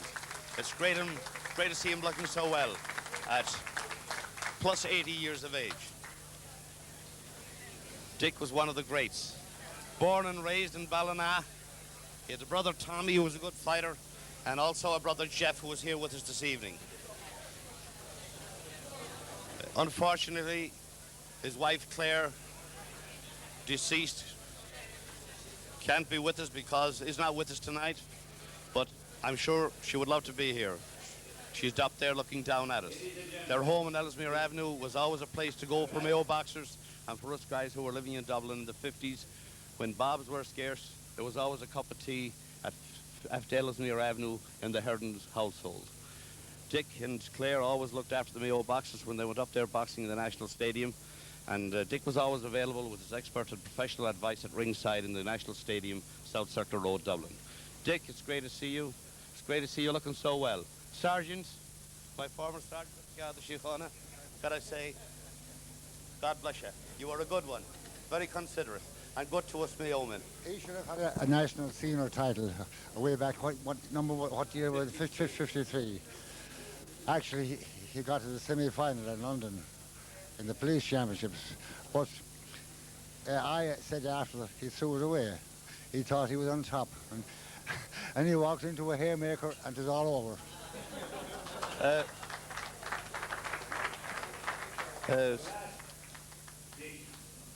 reply on behalf of all the champions here tonight, Dick, would you please do the honour? Do say a word on behalf of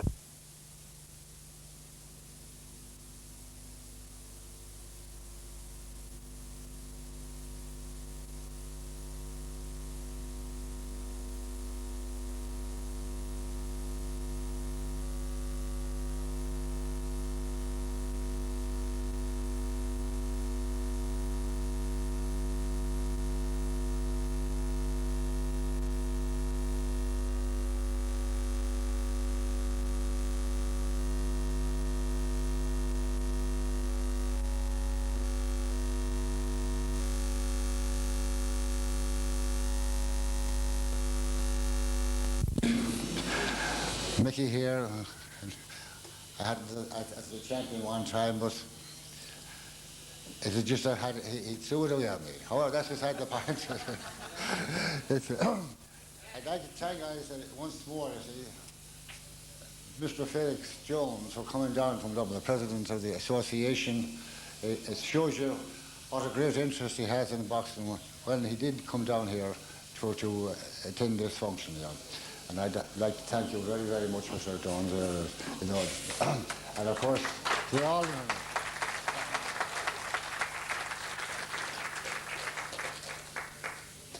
And to the sponsors of this tournament, again, I would offer my sincere thanks for them for what they've done. And it was a wonderful get-together, and I hope that maybe we'll be there again next year. We enjoyed myself for this. I enjoyed myself so far, so good. So, again, thank you very much, everybody, for coming here. Ladies and gentlemen, that's great champion, Mr. Dick Hearns. And that was Sergeant Hearns speaking on behalf of his wife. He has a fine group here with him this evening, and Chef, his brother, is here. His brother Tommy is. Happy birthday Happy birthday to you. Happy birthday, dear. Happy birthday to you.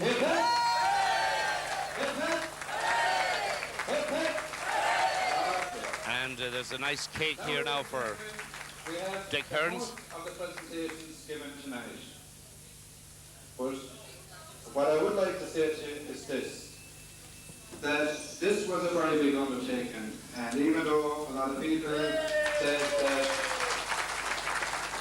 I didn't do a lot of work doing it, I must say that the Western people in particular were harried with me for the last 3 months. It ended up, it was hard to know, was it Terry Riley that was at the desk, or was it me that was at the desk? But in saying that, is they couldn't do enough. And I have been involved in boxing now for 9 years. And I can honestly say that for publicity alone, that I never seen any paper given as much publicity at county level as what the Western people has given to us. That's not being biased to any paper. But there is one man here tonight that has helped me tremendously, advised me and other things. And he is celebrating, I think, 26 years as a journalist. He's also celebrating 21 years on Boxing Roundup. A man that this presentation goes to because I think he deserves it. And without his help, it wouldn't be possible. Ivan Neal of the Western people.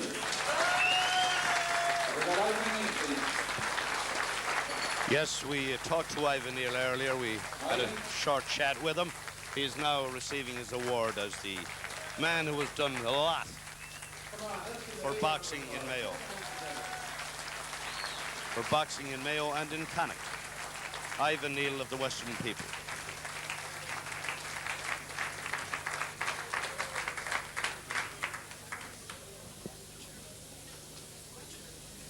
That is Ivan Neal of the Western people receiving his award for award well merited for his contribution to boxing by way of his reporting at county and provincial level. And Tom Kelly for his coverage. But as I said, that we have been so many people to be grateful, and no more grateful than my own family. Fiona, who has done all the typing to all the letters that I have got from Molly and put all this work here together tonight. And I think you've done a very, very good job. Okay? That is a compliment for the President's daughter, Fiona, who helped him tremendously in organising the secretarial duties and organising this function. Okay, thank you very, very much. I'm very proud that we had a good crowd and that you all enjoyed yourself. I hope that you'll enjoy the rest of the night because the music is by the Richmond. On behalf of Father Judge, Tom Fox, Felix Jones, Paddy O'Hora, Kathleen O'Hora, Arthur Ryan, John Whitehead, Brendan O'Connor, Sean Coyne, Joe Daly, myself, Mark Jerk, good night, God bless, and safe home. Thank you very much. Could you just sit down for a minute, please? Sorry about it. I forgot the most important thing of the night. As you know, we have a man here from Chicago, and I should never have forgot this. And he is to make a presentation here to a few people. Henry Coggins. So we've got Henry Coggins. Very sorry about that. I just wanted to give you a chance to get Grace after me, right? Celtic Boxing Club, Chicago. Gisala Boxing Club. For many, many years. And it's just simply, it's helping me to put into words how I enjoy tonight. I'd like to thank, as everybody knows, our only link in America and Chicago is the Western people. And I'd like to thank the Western people for their coverage of sports, and especially Ivan Neal for his commentary and boxing every week. I'd like to thank, there's so many, as most of us know that's involved in boxing, it's very, very hard to keep the clubs going year after year. And there's so many good people around Mayo doing wonderful things about boxing. But it would be impossible to mention everybody's name. But there's definitely a few people I will have to mention, and I'd like to pay a little honour to tonight. There's one man especially who does a lot for boxing in Mayo and really keeps it going. I'd like to make a little presentation to the President of the Mayo County Board, Joe Hennigan.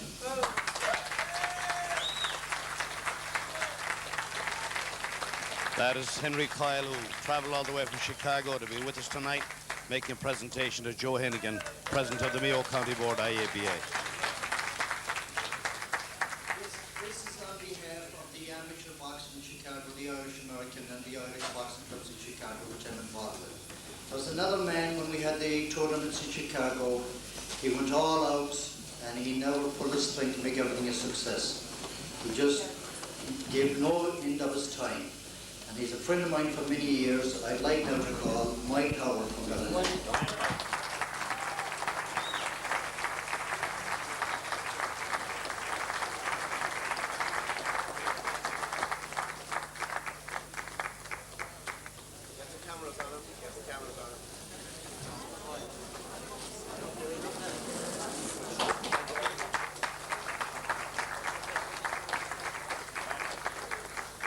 There's another man here tonight that him and I go back a long, long way in boxing. So many years I don't even want to say.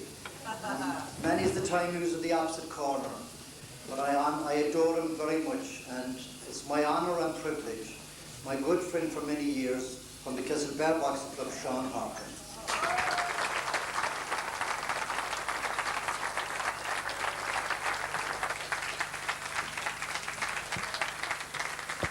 Henry Coyle of Gisala and, of course, the Celtic Boxing Club of Chicago, making presentations to his friends in boxing down the years. He is now making a presentation to Sean Harkin of the Castlebar Boxing Club. They both won the same title in the years gone by.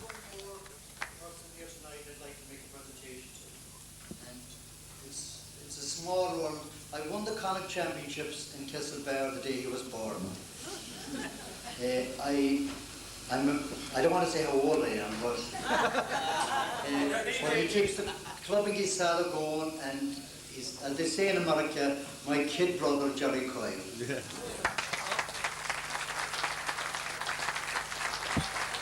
That is a special presentation for his brother Jerry.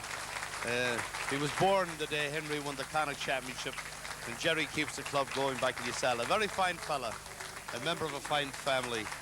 They have other brothers. America, but there's one thing for sure, he got my size right, large.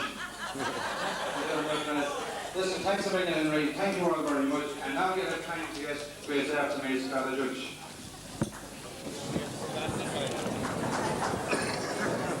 We give thee thanks, O Almighty God, for all the benefits who lives and reigns forever without end, amen. And then in the Father, and of the Son, and of the Holy Spirit, amen.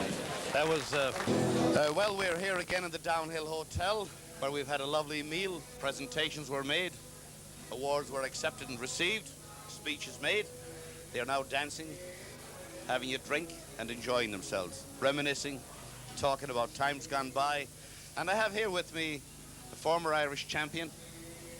This is the night of the champs, member of the Ordinary Boxing Club, who, full march to him, travelled all the way from Otley, outside of Leeds in Yorkshire, England, to be with us this evening. To you, Noel Leonard, may I say, welcome home. Thank you. It's great to see you after all these years. How many years is it since you left Ballina? 29 years. 29 years. It's a long time. There's a lot of water gone down the River Moy. Certainly is. And this is your son Raymond here, and a very fine young man he is. And Raymond, welcome to Ballina and to Ireland. Thank you. I see that you're wearing your wedding band, Ray. You're married and settled down. Yeah. Got any family? No, not yet. No, just married. No, you're working on a family. It's a lot of fun working on it, isn't it? Yeah, enjoy it. And Noel, how many in family do you have yourself? I've got four. Four in family. Four in family. 3 eldest and 3 girls. 1 boy, 3 girls. Ray is the oldest. Ray's You're one the boy oldest, and yeah. you have 3 girls. Correct. And you work in Otley? I don't know. I work all over the place, actually. I'm a joiner and I work where the work is. At the moment, I'm in London, working in London. But you live in Otley in Yorkshire? Yeah, I come home every weekend. That is lovely, and I'm sure that you enjoyed meeting Henry Coyle tonight. Certainly did. A friend of mine. We boxed together in London, in Sankey's of Wellington, in England. I remember when Henry went, you and he boxed for the Sankey's in Shropshire, isn't it? Shropshire, correct, yes. It's near Telford. It is, yes, that's the place. I have a brother-in-law there, Michael Heston, who was a contractor. He's married to my sister Maureen, and Henry worked with them and stayed with them for a while. Did he? Yeah. Well, he also worked in the factory with me, Sankey's factory. Henry's a fine fella, and he did a great job for us. Grand bloke, yeah. Noel, I'm delighted that you could come all the way from Otley. Give our regards to your wife and family.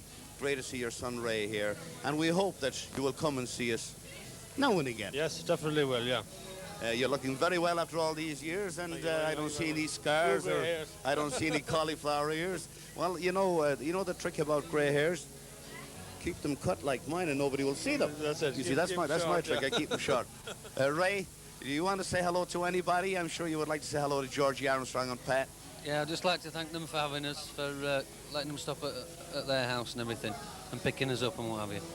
I thank everyone for tonight. It's been a good night. Thank you very much, Ray. Thank you very much, Noel. And thanks for joining us. Well, I have here with me 3 boxing stalwarts. One is from the Ardery Club, one is from the Ballinrobe Boxing Club, and the other guy is from the Swinsford Boxing Club. What's your name? Brendan Conlon. And Brendan, they tell me you're a tough cookie. And yeah, I'm suppose. I don't know. You've won a lot of fights. Yeah. Nobody can beat you. No, I don't think so. Do you knock them out? No. You just give them a good hiding now. Yeah. Cut them up. Would you want to say hello to anybody? Say hello to your mum and dad? Hello, Mom and Dad. And all your buddies in Swinsford? And all my buddies in Swinsford And all and the guys in Bohola. Swinsford Boxing Club? And all my boys in Swinsford Boxing Club. And your trainer? And my trainers. Who's your trainer up there? Tom Byrne, Joe Byrne, Martin Loftus, Philip Conway. Oh, you have and more. Johnny Garcia and Johnny Linsky. You have more trainers than boxers, maybe. Yeah. Yeah? Well, it's great. And do you enjoy the night? Yeah. How did you like the bit of grub? Oh, it was lovely. Was it lovely? Did you Yeah. get enough? Yeah. Oh, great. You're a great man. I hear some nice things about you, and you're a fine young man, and God love you. Your name, son? Tommy Conroy. And you're from the Ballinrobe Boxing Club. And you had very tough luck in the nationals, didn't you? Yeah. You reached the final. Yeah. And I don't think there was too much in it, was there? Well, no, wasn't. Maybe if the judges were from down here, you might have got it. Well, could have went. It could have went either way, couldn't Yeah. it? Well, keep up the good work. Boxing is a very good. It's good for a young fella. It teaches you discipline. It's a great discipline, and I'm sure you're not the type of guy that would throw your weight around outside of the ring. No, not at all. And this young man here is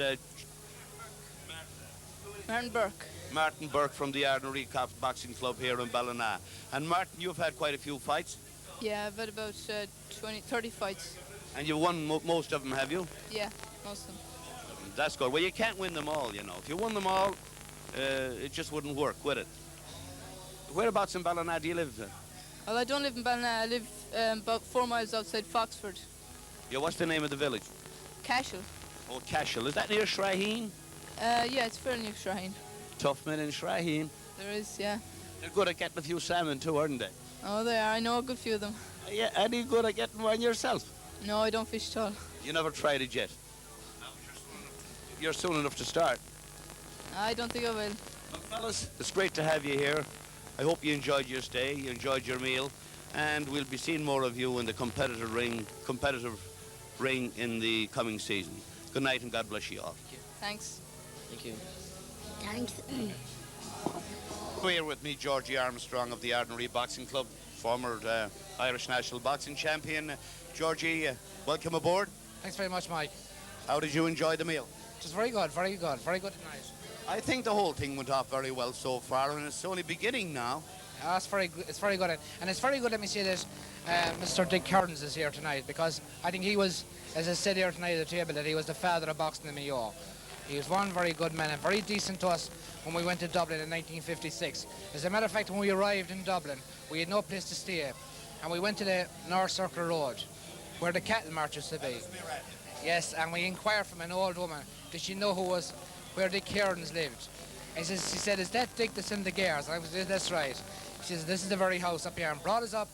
And Mrs. Hardens that time said that Dick was in the depot training the youngsters, the young guards, and she provided a meal for us. He took us there and he brought us over to South Circle Road near the Neston Stadium and fixed us up in a grand bed and breakfast.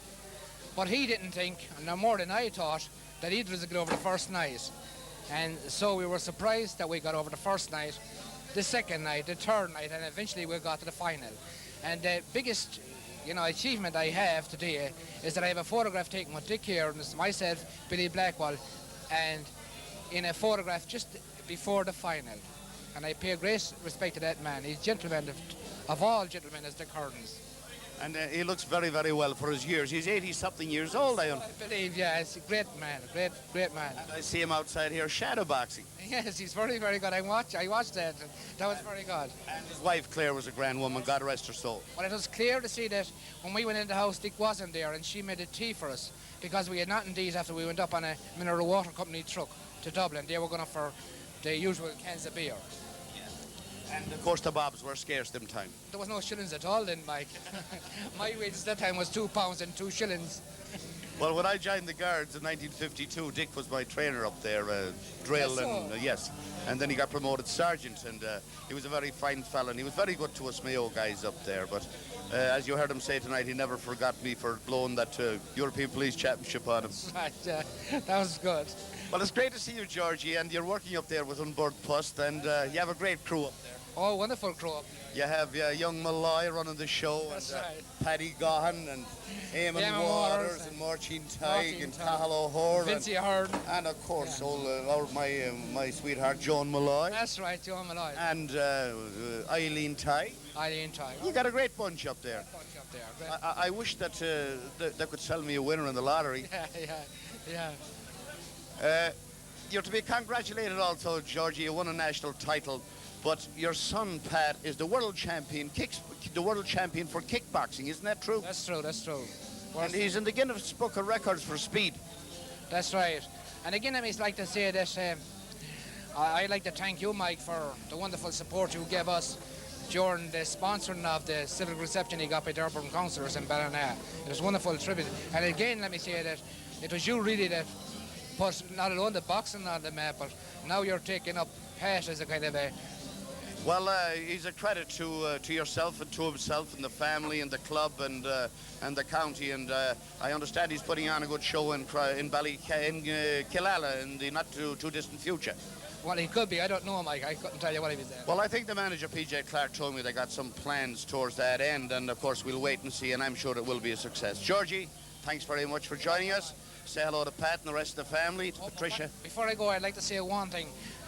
A special tribute to Stephen Kennedy, who taught us all we knew on boxing in Donnelly Boxing Club. Well, Stephen is a fine fellow, great friend of yours. He comes every year and he drops in to see me. And you remember he was so delighted when we gave him that kind of crest.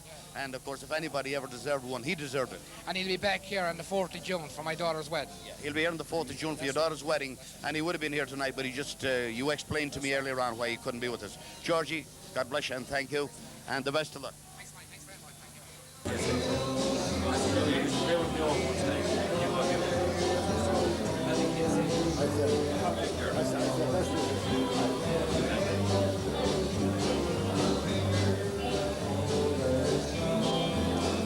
That was a couple of days after Dempsey died down in Demon Press. A few days after Jack Dempsey died, that was written on the Evening Press. And I don't know how many people had noticed it or not, but I thought it was one of the nicest pieces that ever has been written about boxing. And we've been listening to commentators for years. But that has described boxing perfectly, and there are people involved in it. You are listening to the voice of Terry Casey, former amateur boxing champion of Ireland, international representative, one of the great guys of boxing, with his friend John Gallagher from the Balladreen Club.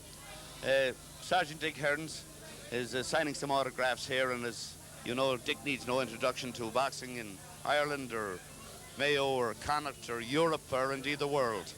Boxed in America and all over. And Terry, if you will turn around, we'll get your picture.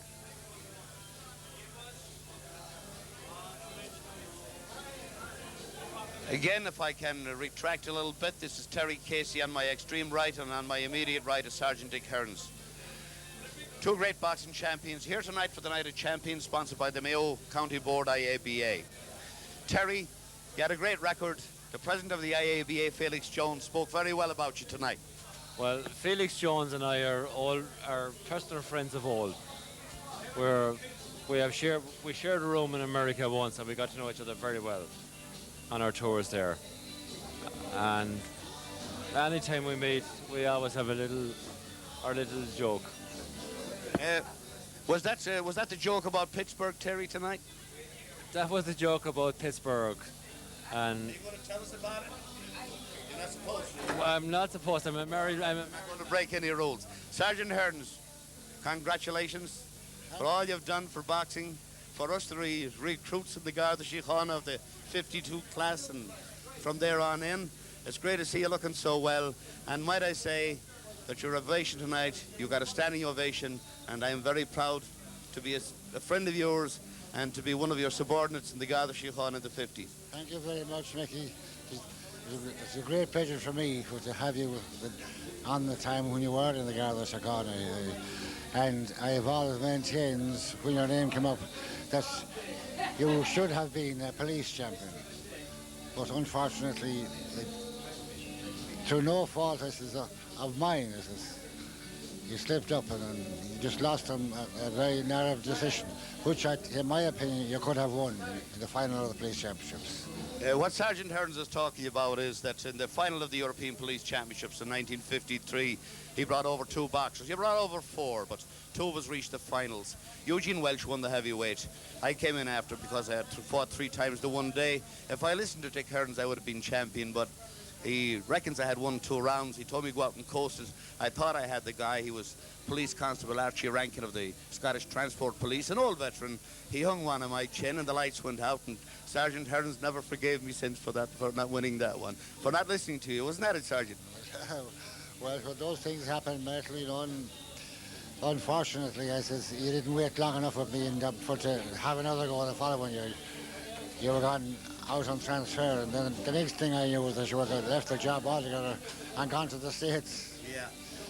So, hi, Mickey, it's a great pleasure meeting you again tonight, and let's hope that this will only be the forerunner of many further meetings together. Your house in Ellesmere Avenue, Georgie talked about it earlier, was always a home to the Mayo men, and God rest your good wife, Claire, she was great. And your house was always open, and I will always remember when we used to have the inspections in the depot and you would be on the inspection the following morning, you'd say, Mike, be out of bed early in the morning, I'll be around. You were very good to us, and the one thing that I always admired about you, Sergeant, was that when we ran out the park in the morning at 6 o'clock, we used to run out in fatigues that time. Remember, there were the tough old days where we washed outside and we went out the park in fatigues. And there wasn't one in that bunch, and we were all between the ages of 19 and 23. There was not one in that bunch who could keep with you. You always led the pack, right to park and up around Oris and Uachtaráin and back down the main road and in the gate again, and then we went on the square and you were there. And there was another great guy there called Paddy McGinley. He finished off an inspector, didn't he? He went to the weights and measures, so he became a weights and measures sergeant. And our old other drill sergeant, of course, Sergeant Dillon, he died, God rest his soul. A great character, wasn't he? Oh, Jack was great. Well, it's great talking to you, Sergeant, and I met another great friend of yours today, another ex-sergeant of mine, Sergeant John Ford. He was to look after the Mayo team in Dublin. John is now retired. His wife is the matron of Castlebar Hospital, and I met him at a funeral in Castlebar today. Mick Ruan died and was buried today. Mick was the light middle university's boxing champion in the 50s. He boxed at the Culchimach Club, if you remember him. And we buried Mick today. He died at an early age from cancer of the lung. Terry, we're not ignoring you. Dick, it's great that Dorothy and her husband could come tonight, and Desi and Colin and the families, and it's great to see you all here. And long may you live, and we hope that we'll have another get-together and that we'll do a little bit more reminiscing. Terry, where are you based now? Back home, I'm in Monastraden. It's about, we'll say, 4 miles from Balladreen. Yeah, farming. You work on the farm? Well, you know, they're giving you a tough time there about subsidies and tax on farmers, and I'm a publican, and, you know, we think you guys are getting away with murder. Well, I came from a small farm, and I've never known good times, and I'm at home with hard times, hand to mouth. You're married, Terry? Actually, I got married in New York in the end of '84. Yeah, my wife is working over there, and it was very simple for her to arrange it from. It was very simple for my wife to arrange the wedding from her end, and then I arrange it from my end, because immediately the family takes over and they go spending thousands that you don't have. So you could have a wedding, a honeymoon, and a great holiday all rolled into one, for the price of, well, a good Christmas and New Year at home. Well, that was great, Terry. You went a long way to get hooked up, but it was all worthwhile. You're still very much in love, I hope, and everything going well for you. Do you have a family? We have two girls. One is 2.5 years old, Elizabeth Rachel, and the second girl is 4 months old, Grace Alexandra. Oh, that's lovely, Terry. Well, thanks very much for being with us tonight. I wish you every success, and isn't the old Sarge looking well here? And your good buddy John Gallagher from Balladreen, and I hear he's getting back in on the deep end again and going to get operating up there in Balladreen. Well, we hope so. We're always waiting for, it's like everybody in the boxing game, always waiting for the right man to come along to work with. But John had a great record. He came up with you there, and he came up with Sean McGarry, and he had another guy up there called Griffin, was it, at one time, or some name like that? He had another good lad. I'm talking about the early 70s now. Well, he's had John had taken numerous Connacht titles before we came along, but some of these lads, for reasons known to themselves, had to pack it in, and nobody could see it through until Sean McGarry and I came along. It's a great record, it's a great club. I hope you get it going again. I remember we had a professional show back in Balmull at one time, if you remember, some years ago, and we couldn't use the official ring for reasons of regulations or whatever, and we went up and we stole John's Balladreen ring, and we used it, and we left it back, and that was the end of that. It was a great show. Terry, thanks for being with us. Sergeant Hearns, thank you for being with us. Say hello to your sons and your daughter and their spouses, and it's great to see you looking so well.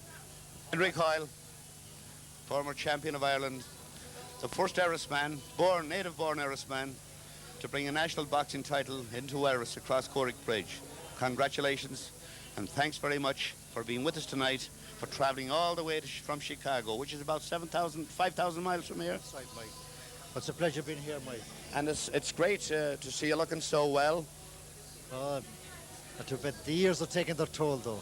Well, you see, the trick I have, Henry, I keep my hair cut short and then you don't see the grey one. Well, it's worse to see the roots, like to see the grey roots sometimes. How are all my friends in Chicago? Very well, and they always ask about you, and you're always held in high esteem there. How was your good wife, Bridie, and your son, Henry, and the girls? Very well, thank you, and they always talk highly of you because you put so much into the boxing in Chicago, and if it wasn't for you, them shows wouldn't be a success either. You pull no punches to make them a success. Well, Henry, let's put it like this, were it not for you and Bob Galloway and John Riley, and you especially with the original invitation, and Frank O'Grady, and I could keep naming those guys, Jim Mitchell and Dick McGrail and all the old school, you put a lot into it. But, you were the person who extended the original invitation, and it worked. And we thought it couldn't be done, but it was done. It was done in 1980, 81 and 83. And it was the best thing that ever happened to amateur boxing in the west of Ireland, because the championships, everybody was competing for a place on the team for the trip to Chicago. Some of those guys got 3 trips, like P.J. Malia. Then Michael O'Boyle stayed over with you, and he won the gloves for you. That's right. And Sean Rutledge won the gloves over there. Then Seamus McDonough went down to New York. He won the gloves in New York, and he turned pro. Yeah. And you were instrumental in setting those guys on the road, and full marks to you. You stuck by them, and you did a good job.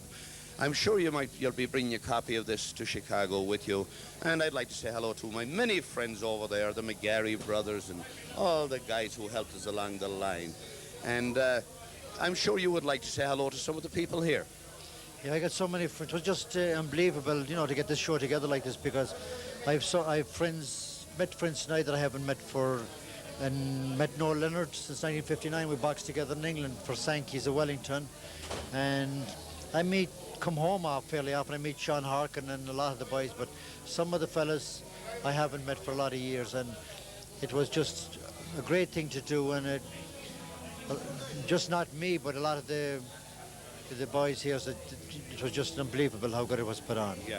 Well, I think everybody seems to be enjoying it. Of course, it's early in the night yet, and the meal was good, and the speeches, they were constructive, and they weren't too time-consuming, and I think everybody had a good time. Are you going to be waiting long on Ireland with us, Henry? I'll be here until next Friday, and then I will have to come back again. But I intend to come back again soon, and hope to keep in touch with you and see can we, with the boys around in the boxing, and hope to always keep in touch and see can we ever do something again like that.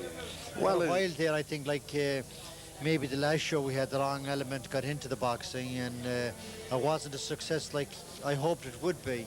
But I hope to get back again and get the sponsorship again of Budweiser, which they carried them 3 first shows, and which I thought was a huge success. And it was nice to get the the boys here together with the Irish-American fellas in Chicago, and they still talk about it and talk about you, and they made friends with the fellas that came, friendship that lasts for a long, long time. Yeah, it was tremendous for the guys, because you must remember that there was a lot of guys that went over there. They would never have seen the States, only for the boxing trips, and they enjoyed it, and they always speak well, and how well they were looked after, and how well they were entertained and fed, and the whole shot. And I meet them from time to time at different tournaments, and they always say to me, "Well, Mike, is it ever going to happen again?" Well, I said, if it does happen, the only person that can do that would be the likes of Henry Kyle and Frank O'Grady over there. They don't understand the setup over there as well as I do. Yeah, well, Henry, before I interrupt you, would you please say hello when you go over to your brother Johnny and Angela and Pat Carey and Agnes and the McGuires and the Lynns and all that crowd for me, and Tony Monaghan, of course, and all our friends in boxing, Frank O'Grady, the Barrett brothers, Dixon. I could keep going. Pat Heston, Mickey Garvey. You have more friends there than I do, really. You know, we've been there. You've been there because so many people talks about you. They know I was involved with you, and they always ask me, how are you doing? And you know, they ask me the same thing, when will the boxing get together again? And we hope at some time to get the organisation together again, hoping maybe in time to come that it will be happen again. Yeah, well, but there's so many fine people around Mayo involved in boxing. It'd be hard for me to mention all the names, but there is a lot of people. But I got to compliment Joe Hennigan really for putting on this show. It was something like a dream come true for me, meeting all these fellas after all these years. Well, Joe has put tremendous work into this, and Joe has been the axle around which the wheel spun. You know, he did all the organising, all the research. He's a tremendous worker, and he was in Chicago, as you know, in '83 with that trip, and he went as team manager to Malta afterwards, and young Furlong was on that team, and Liam Gallagher from Balmullet. We had a 6-1 win over there in 1985. Then we had them back here again. There was tremendous work and effort put into it.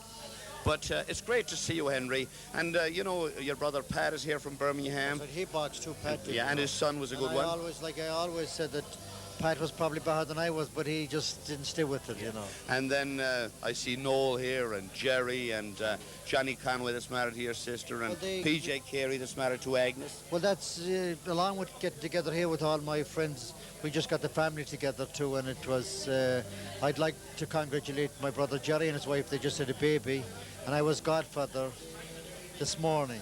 So it was a double honour for me this. Well, it's been a great day for you, Henry, and it's been a great day for us having you. Again, I'll see you before you go. Drop in and see me. We'll have a long chat. Mike Howard, it was a pleasure because we are friends a long time. Well, we're neighbours and friends. That's right, and our friendship, I hope, will never end. With God's help. Thank you, Henry. I have with me Joe Daly of the Castlebar Boxing Club, and Joe was our MC for the evening. Joe, great to see you looking so well, all duded up in your dicky bow and dress suit, and there's a shine on you. Thank you very much, Mick. You did a very fine job in there. It was a tremendous success as far as I could see.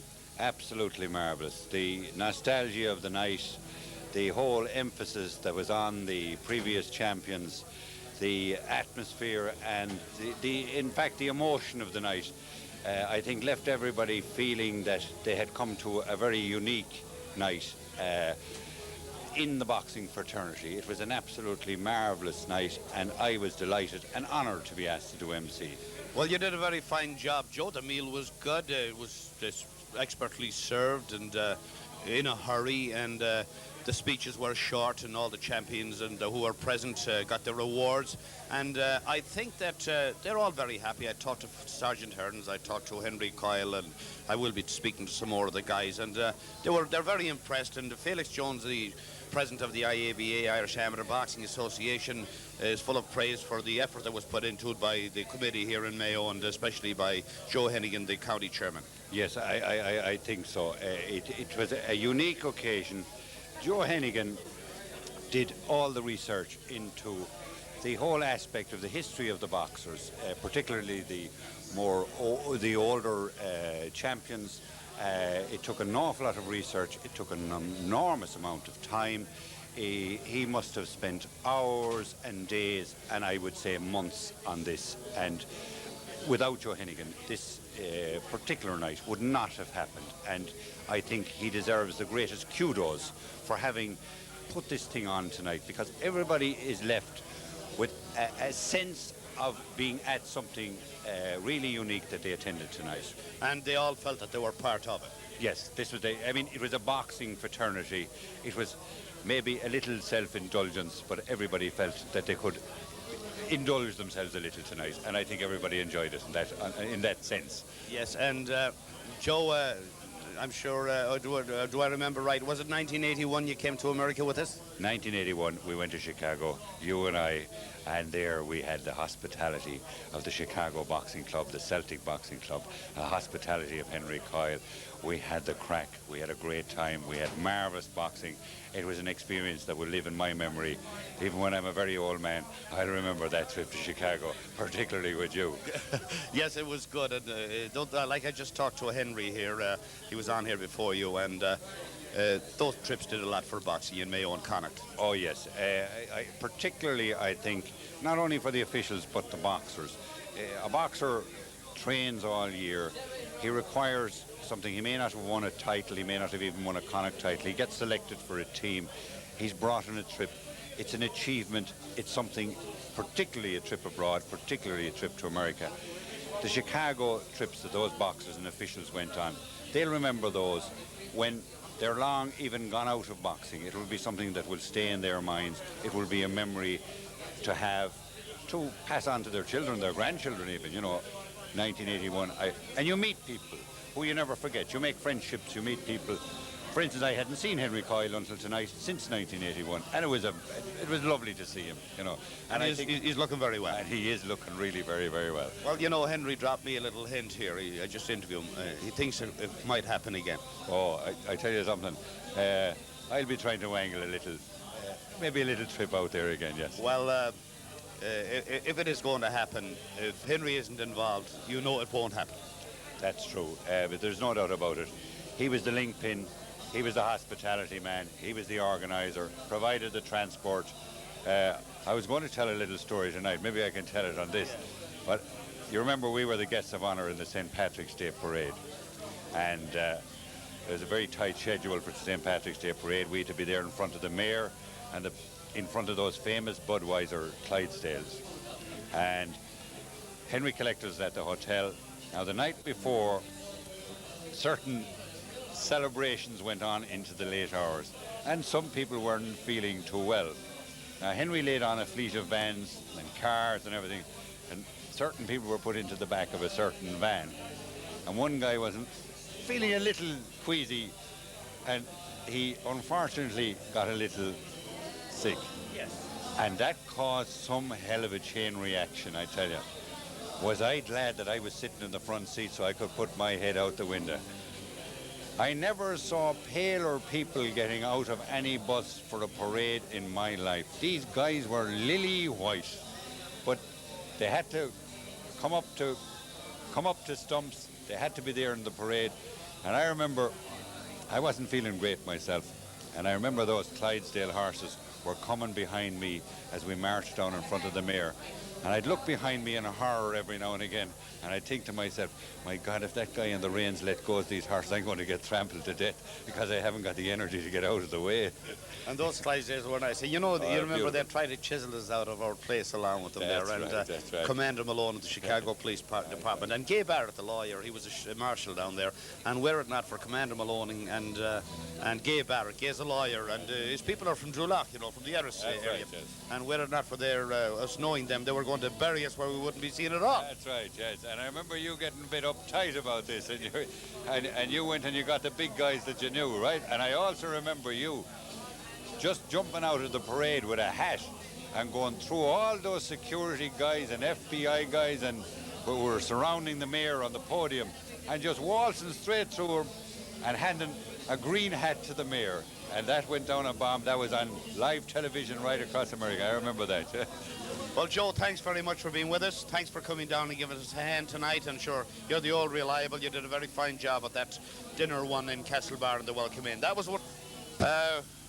we're here again out in the foyer, the lobby of the Downhill Hotel, and I'm talking here with the Amelia brothers. Great sporting family, boxers, basketball players, runners, you name it. And I have here beside me PJ, Frank, Stephen and John. And we'll start with you, PJ. You've had a great old record. A good record, yes. It's been You won a good. few Irish titles. Two Irish titles. And you boxed in Chicago on 3 occasions. Yes, very good. And you had a layoff, and then you had a layoff between winning the titles and going to Chicago. Yes, you lay off for 9 years. And then you won Connacht titles and after your Yes, comeback. we did, yes. And Frank, of course, you have the distinction of having worked as a bartender with Mike Howard in Ballina. Yes, Mick, yes. I enjoyed it so much, yes. I'll have to tell you. I worked around Mick Howard, yes. And eventually I came along, and he came along from the United States. At one stage he came along and said, Jesus Christ, what the hell is going on here? And I came along and all the bottles were around the place. But I didn't mind, because Mick came along and said to me, right, okay, I don't mind, right? As long as you got the Irish title, golly, that's all that counts, man. That's all that counts, man. I remember when yourself and PJ, you won the last titles you won them on the one night on 2 first-round knockouts. Am I right? That's right, Mick. Yes. And then we had the parade. We met you at Foxford, and we had the fire. We had the bonfires back in Fenian Row. And That's right, you know, I have a film of that yet on the Super 8, and I'll have to show it to you sometime. It's many years ago. Now we have Stephen here, and Stephen didn't win an Irish title, but he was up there, weren't you, Steve? Runner-up 1 year, but it's not the same as winning one. Like you can't take it away from the lads that won one, and best of luck to them lads. That's what tonight's all about, and you can't take it away from the lads. And there's only one man that's missing here tonight, and that's Mayo fella, and he'd love to be here tonight, and I miss him. John, you're into sports, running and basketball and that. You are a very talented family, and your father, Paddy, is he's indisposed at the moment. He's not feeling that great, and I know that he would love to be here with you tonight. Great friend of mine, Paddy, down the years. Great sportsman. And I could easily understand how you guys are all such nice guys and how you are good sportsmen, being sons of Paddy's. It's great to have you tonight. Champs, near champs, basketball players. It's great to have you, and I'm sure that Paddy will get a chance to see this video, and it's a pity that he couldn't be with us tonight. Frank, I got a lovely picture of you at home, and I'll have to give it to you. I had it taken years ago when you were young. And I had a picture up on the bar when you worked with me, with your bow on and your white shirt and the hat. And the Yanks used to come in and they would say, I used to say, the kid is an Irish boxing champion. The kid, yeah, he's a champion. I said, he knocks him out. Oh, gee, and remember they used to give you a few dollars and look after you? Yeah, exactly. Yeah, golly, yeah. But do you remember the day the guy hit Tommy Burke and flattened him, and he was giving you I sure do, Mick. he was And giving I sure do. and he was giving you a hassle, and I said to him, why? Yeah. And you said, Jesus, it went through my mind, all right, Mickey, but I was I impressed. couldn't hit him, Mick. You know? Yeah, I remember that well. I remember that. And I came in and I said, yeah, Mick, I couldn't hit him. I said, I felt like it, but I couldn't hit him. Because if I did, I was bald. If I didn't, I was down. So I said, right, what we do, right? And all of a sudden, something happened, and he was gone. He was, boom. From the club, that was it. And boom. But I tell you what, my father's one of the nicest. National Junior Boxing Champion from Tourmakeady. Welcome to Ballina for this the night of the champions. You're now living in Dublin, and it was great that you could come. Yeah, well, it's great to be here, Michael, you know. I have great memories of coming down here. I suppose most of all, the great memories they go back sort of before boxing. They go back sort of to Tourmakeady, being born and reared there and growing up there. And tonight, I'm back here in sort of maybe in a celebrity situation, but I'm back here with great people. You know, great people that I got to know through the sport, and that I developed a friendship with, and that is something that's very important to me and something I'll always cherish. You were born in Tourmakeady, and I remember in the good old days we used to have some nice tournaments up there and run the championships up in the hall and over to Thomas O'Toole's pub, and we had great. The trainer up there was Marin, wasn't it? Yeah, the trainer up there was Martin Martin, and Martin started the club there and developed a lot of interest, in boxing. And made quite a contribution to boxing in Mayo in his own way as well. And it was great because we had some lovely tournaments. And, of course, I used to love going up there because I used to meet so many people whom I know in Chicago. The O'Malleys and the Thorntons and the Hennigans and the whole lot of them there. Tourmakeady is a lovely place. Yeah. Do you miss it? Yeah, of course I miss it, And it is a lovely place. And I think that all the people that you met sort of in the States and in Chicago and all over the place, I suppose I would have something very much in common with them in the sense that I have immigrated, okay, I've migrated in the sense that I've moved within our own country and I'm living now in Dublin. But I experience everything that I feel that they have experienced, and that's a sense of loss, a sense of that sort of rural environment and the rural upbringing that we've all enjoyed and that I just absolutely cherish, and it's something very special. And it's very special for me to be back down here tonight, back down here, in my own county, with my own people, and it's something tonight is a special night for me. Well, it's great that you were able to come, Greg, and I see the good lady with you also. You're living in Dublin. You have a family? Yeah, I've got 2 boys, little girl. Yeah, 2 boys, little girl. Yeah, any of the boys get into boxing? No, not well, at this point of time, not into boxing. I've got one guy, he's very much into football, and I think I would sort of suggest to the county board, the Mayo County Board, please take note. He's been Dublin under 10, under 11, under 12, and he's now a schoolboy under 12 as well, Gaelic football player. And I'd like to think someday maybe he'd come back down and play for Mayo, Michael. Well, we need a bit of help down here, all right, Greg, the way they're shaping up. Well, I remember, Greg, when you worked for, was it Bulmer's? Yeah. Out of Clonmel, and you came around Ballina with the snowball and the baby sham, wasn't it, and that stuff, and we became great friends. And then I mentioned earlier on tonight that you were with Cantrell and Cochrane, but I understand it's another company. That's right, yeah. Well, Michael, the things that I remember is, coming down here, over the years, I boxed down in Ballina. I came down here and I was the beneficiary of tremendous hospitality from your house. I stayed in your house. It was great to meet you. It was great to meet a lot of marvellous people in Ballina, Shamie O'Dowd, yourself, many other sportsmen, and many other great people. And tonight is a special night for me because tonight I'm down here as a Mayo man and the beneficiary of hospitality in a very special way and in a way that I will always cherish, Michael. Well, your record here, Greg, says that you boxed in Canada and England, France and the USA, and I understand you boxed in the Madison Square Gardens.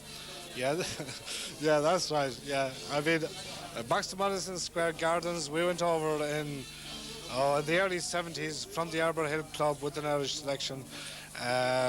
We went to Toronto, Boston and Madison Square Gardens.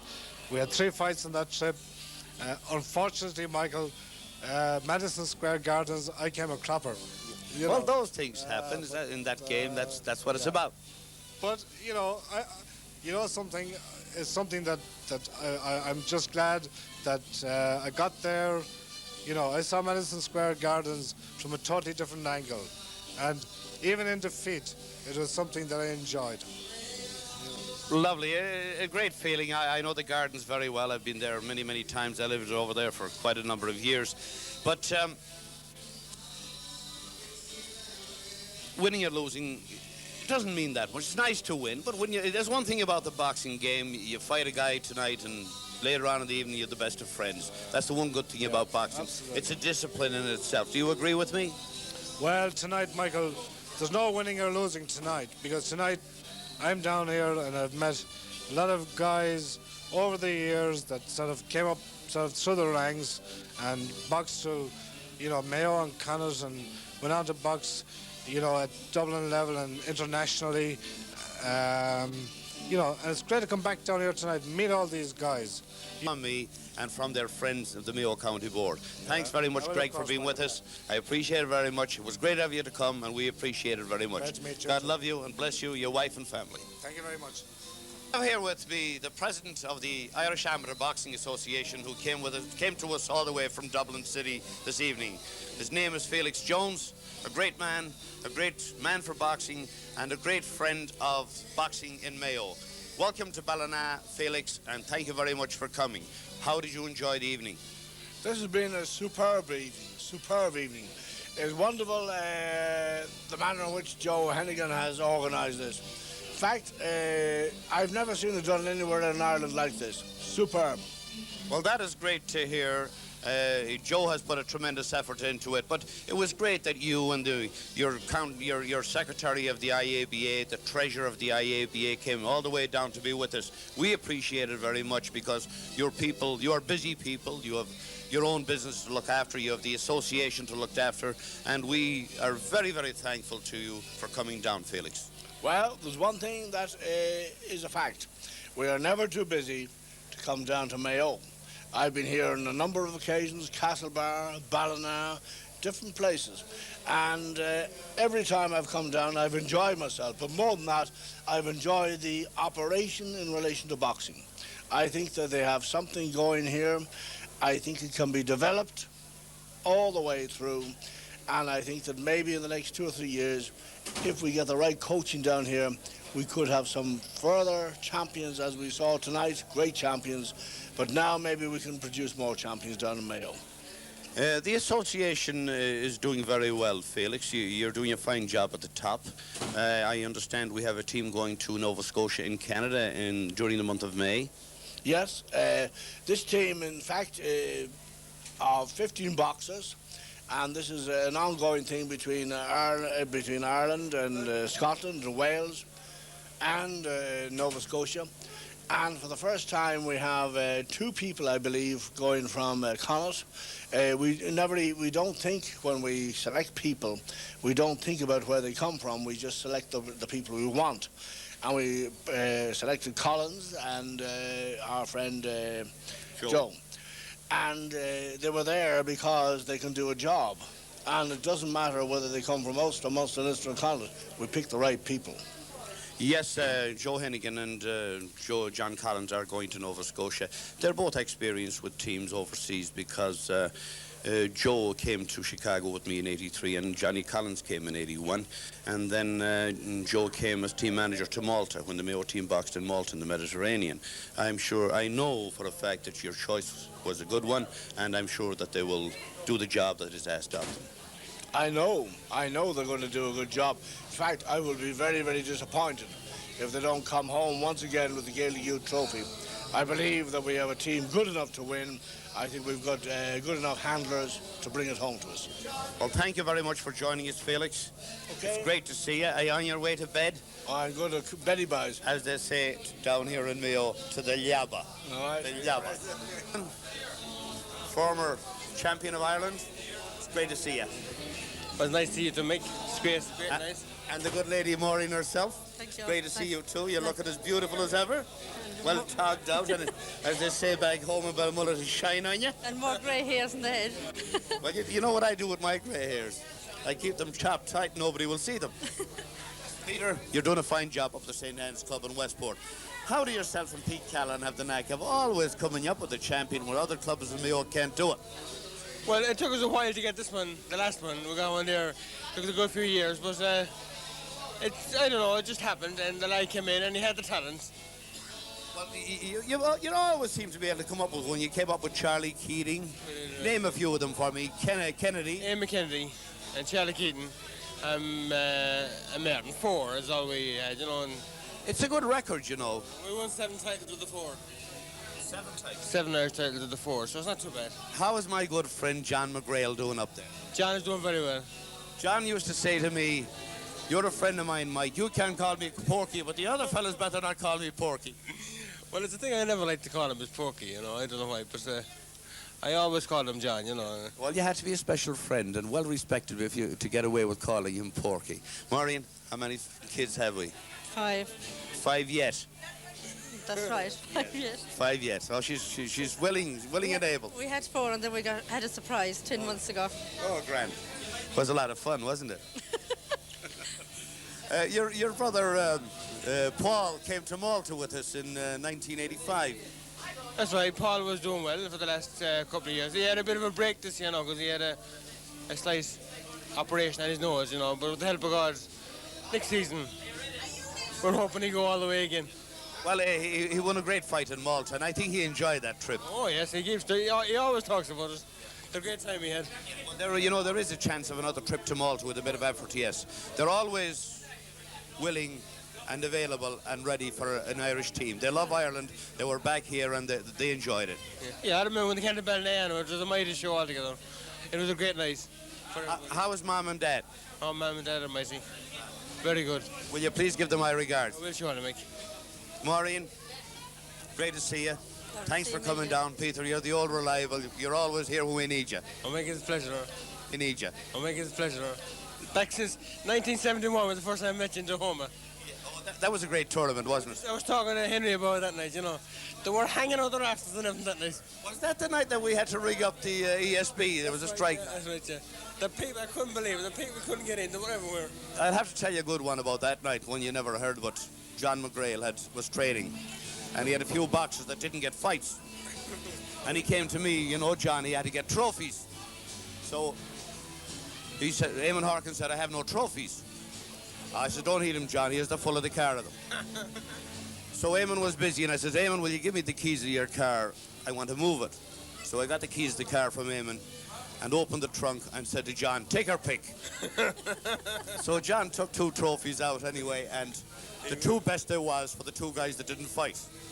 And he turned around and he said, well, I'll tell you, Mike Howard, he says, if ever you want a full of a bus of boxes at the top of Yafin, you'll get them. But that fella Harkin will never get another one. That was John, right? He's a great guy. A big loss to boxing. He was, all right. But they tell me he's doing a great job on this slap and tickle business now. Oh, he has a big business going, big.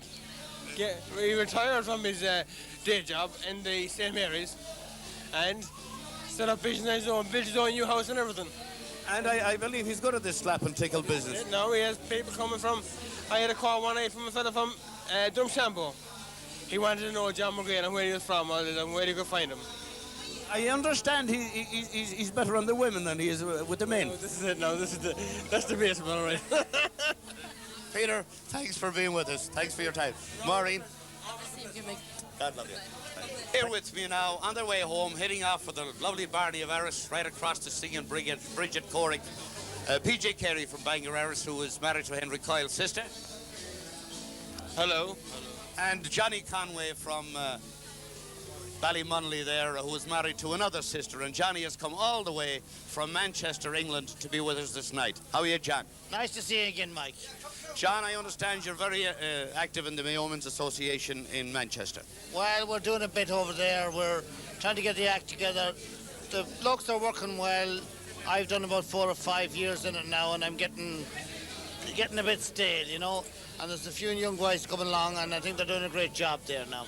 Well, you have Peter Malloy there and a few of those guys, and you're doing a fine job. And I'm sure you're helping the young fellas going over and getting them, looking after them, giving them advice, financial help and jobs and accommodation or whatever can be done for the youngsters. Well, Peter and George, and there's a few, Joe Kennedy and John, and there's a few great Mayo men in Manchester, and it's a great town for Mayo men. And, really they do a great job for the city, and they're great promoters of Ireland too. They're very Irish. And there's a lot of young men coming around, but there's a lot of problems with young people coming nowadays, and they really need a little bit of care and attention. And I think they need the guiding hand and the experience of the older people in town. And it would be great if they could come and mingle with them and gain from their experience that they have worked so hard to find, Way home, heading off for the lovely Barney of Erris, right across the sea in Bridget Corrick. PJ Carey from Bangor Erris, who is married to Henry Coyle's sister. Hello. And Johnny Conway from Ballymunley there, who is married to another sister. And Johnny has come all the way from Manchester, England, to be with us this night. How are you, John? Nice to see you again, Mike. John, I understand you're very active in the Mayo Men's Association in Manchester. Well, we're doing a bit over there. We're trying to get the act together. the blokes are working well. I've done about 4 or 5 years in it now, and I'm getting a bit stale, you know. And there's a few young guys coming along, and I think they're doing a great job there now. Well, you have Peter Malloy there and a few of those guys, and you're doing a fine job, and I'm sure you're helping the young fellas going over and getting them, looking after them, giving them advice, financial help and jobs and accommodation or whatever can be done for the youngsters. Well, Peter and George, and there's a few, Joe Kennedy and John, and there's a few great Mayo men in Manchester, and it's a great town for Mayo men. And, you know, really they do a great job for the city, and they're great promoters of Ireland too. They're very Irish. And there's a lot of young men coming around, but there's a lot of problems with young people coming nowadays, and they really need a little bit of care and attention. And I think they need the guiding hand and the experience of the older people in town. And it would be great if they could come and mingle with them and gain from their experience that they have worked so hard to find, you know. And a little bit of advice. I think the advice would go down a bundle with them. And maybe the kick in the ass now and again for an odd one. Well, you know, I'm not big enough to say that, but there's some young lads there, they're very well educated, they're very able. I think they need a bit of guidance. It's a new venture for them, and it's a shame to see young guys that don't take advantage of the people that are around, that love them and really want to help them. And, you know, I'd include myself in that too. Well, that's great, John. It's great to hear it. I have heard along the grapevine that you guys are doing a fine job over there. PJ Carey from Bangor Eris, it's great to have you. Yeah, brother-in-law of Henry's again, another one of them, and a great sponsor for the boxing back there. I hear your name mentioned as donating trophies and whatever for the tournaments back there. You're also a great hand at making box tea, they tell me. How is that going for you? Oh, very good now, very good. We've got a great outlet in London and all over, and it seems to be coming up very good now. It's something that's very hard to get down to a lot of people, but it seems to be coming. You have a new MD back there. I hear she's pretty. Oh, she is, yeah. Annika. Oh, yeah, she is doing a very good job there now. And this box tea is nice, you know, but you don't put sawdust in it to spare the spuds, do you, or anything? Oh, no, not really, no. I hear you're making it with raisins and curtains in it now. Oh, yeah, we have a new recipe out now. Well, that's good. Thanks for saying hello to us, PJ. Thanks for saying hello, John. Nice to see you, And most of all, thanks for coming out all the way to be here with us this evening. And John, for you travelling all the way from Manchester, England. Appleby, or is that the name of the place? Or? Absolutely. I live in South Manchester, but it's my privilege to be here. I really think it was a great night. It was very well organised, and I must say this, that I think it was a credit to the guys who organised this fantastic night, and a great memory for all those involved in boxing over the years. Yes, it was great for them to get together and reminisce, a little nostalgic maybe, but those things, it's great, and you'll find in boxing there's a great camaraderie. They love each other, they get along well with each other, and it's great, and I'm delighted for them. Well, that was obvious tonight. Very obvious tonight. Thank you, John. Thank you, PJ. Will you send me out a cake of box tea on the mail car one of the days? Bottle of poaching and a salmon. They go well together, all three. Keep looking. Tom Fox, Chairman of the Connacht Council IABA, International Judge. Thanks for coming down from Roscommon. What did you think of the evening? It's all over now, bar the shouting. Yeah, well, I think it's all over right now, bar some very late drinking.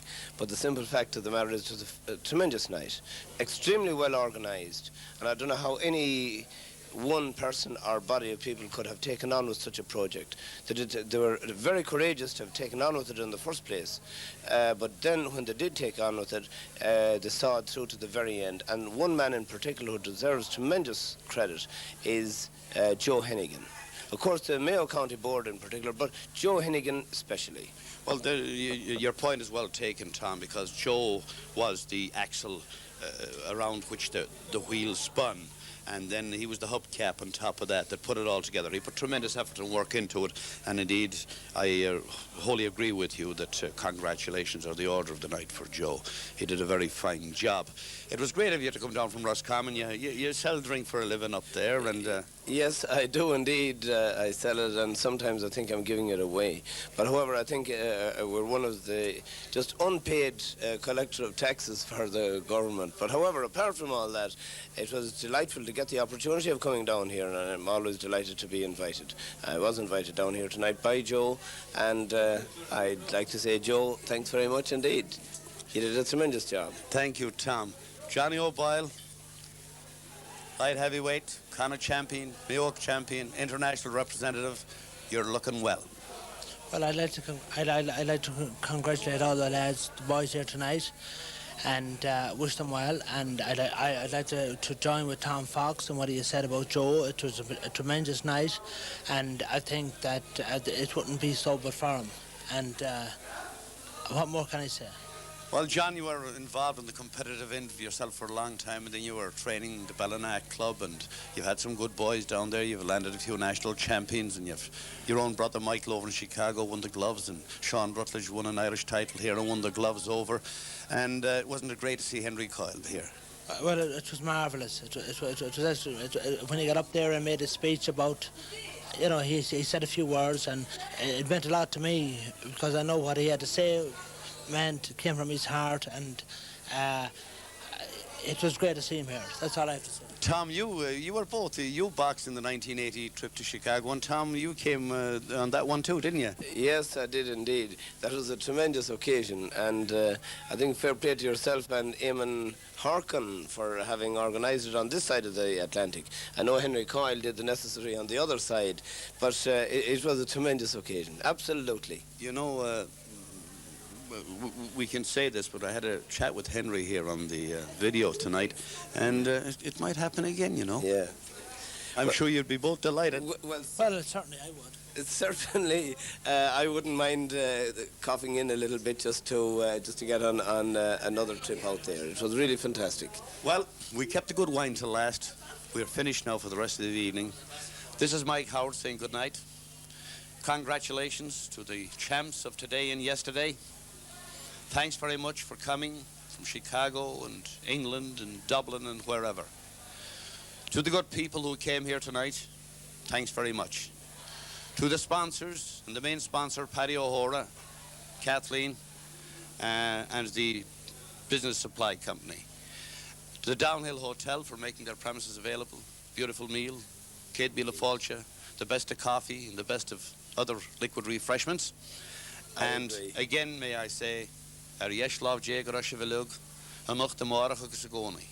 Agus go good G agus a Wahar and Wajan Rovani Hamurishiv, O Gachilach Hoskas, Gachilach on Turch, Malhawala, agus Gomermij Bill, her Nam Sharish, Garabila Machagi.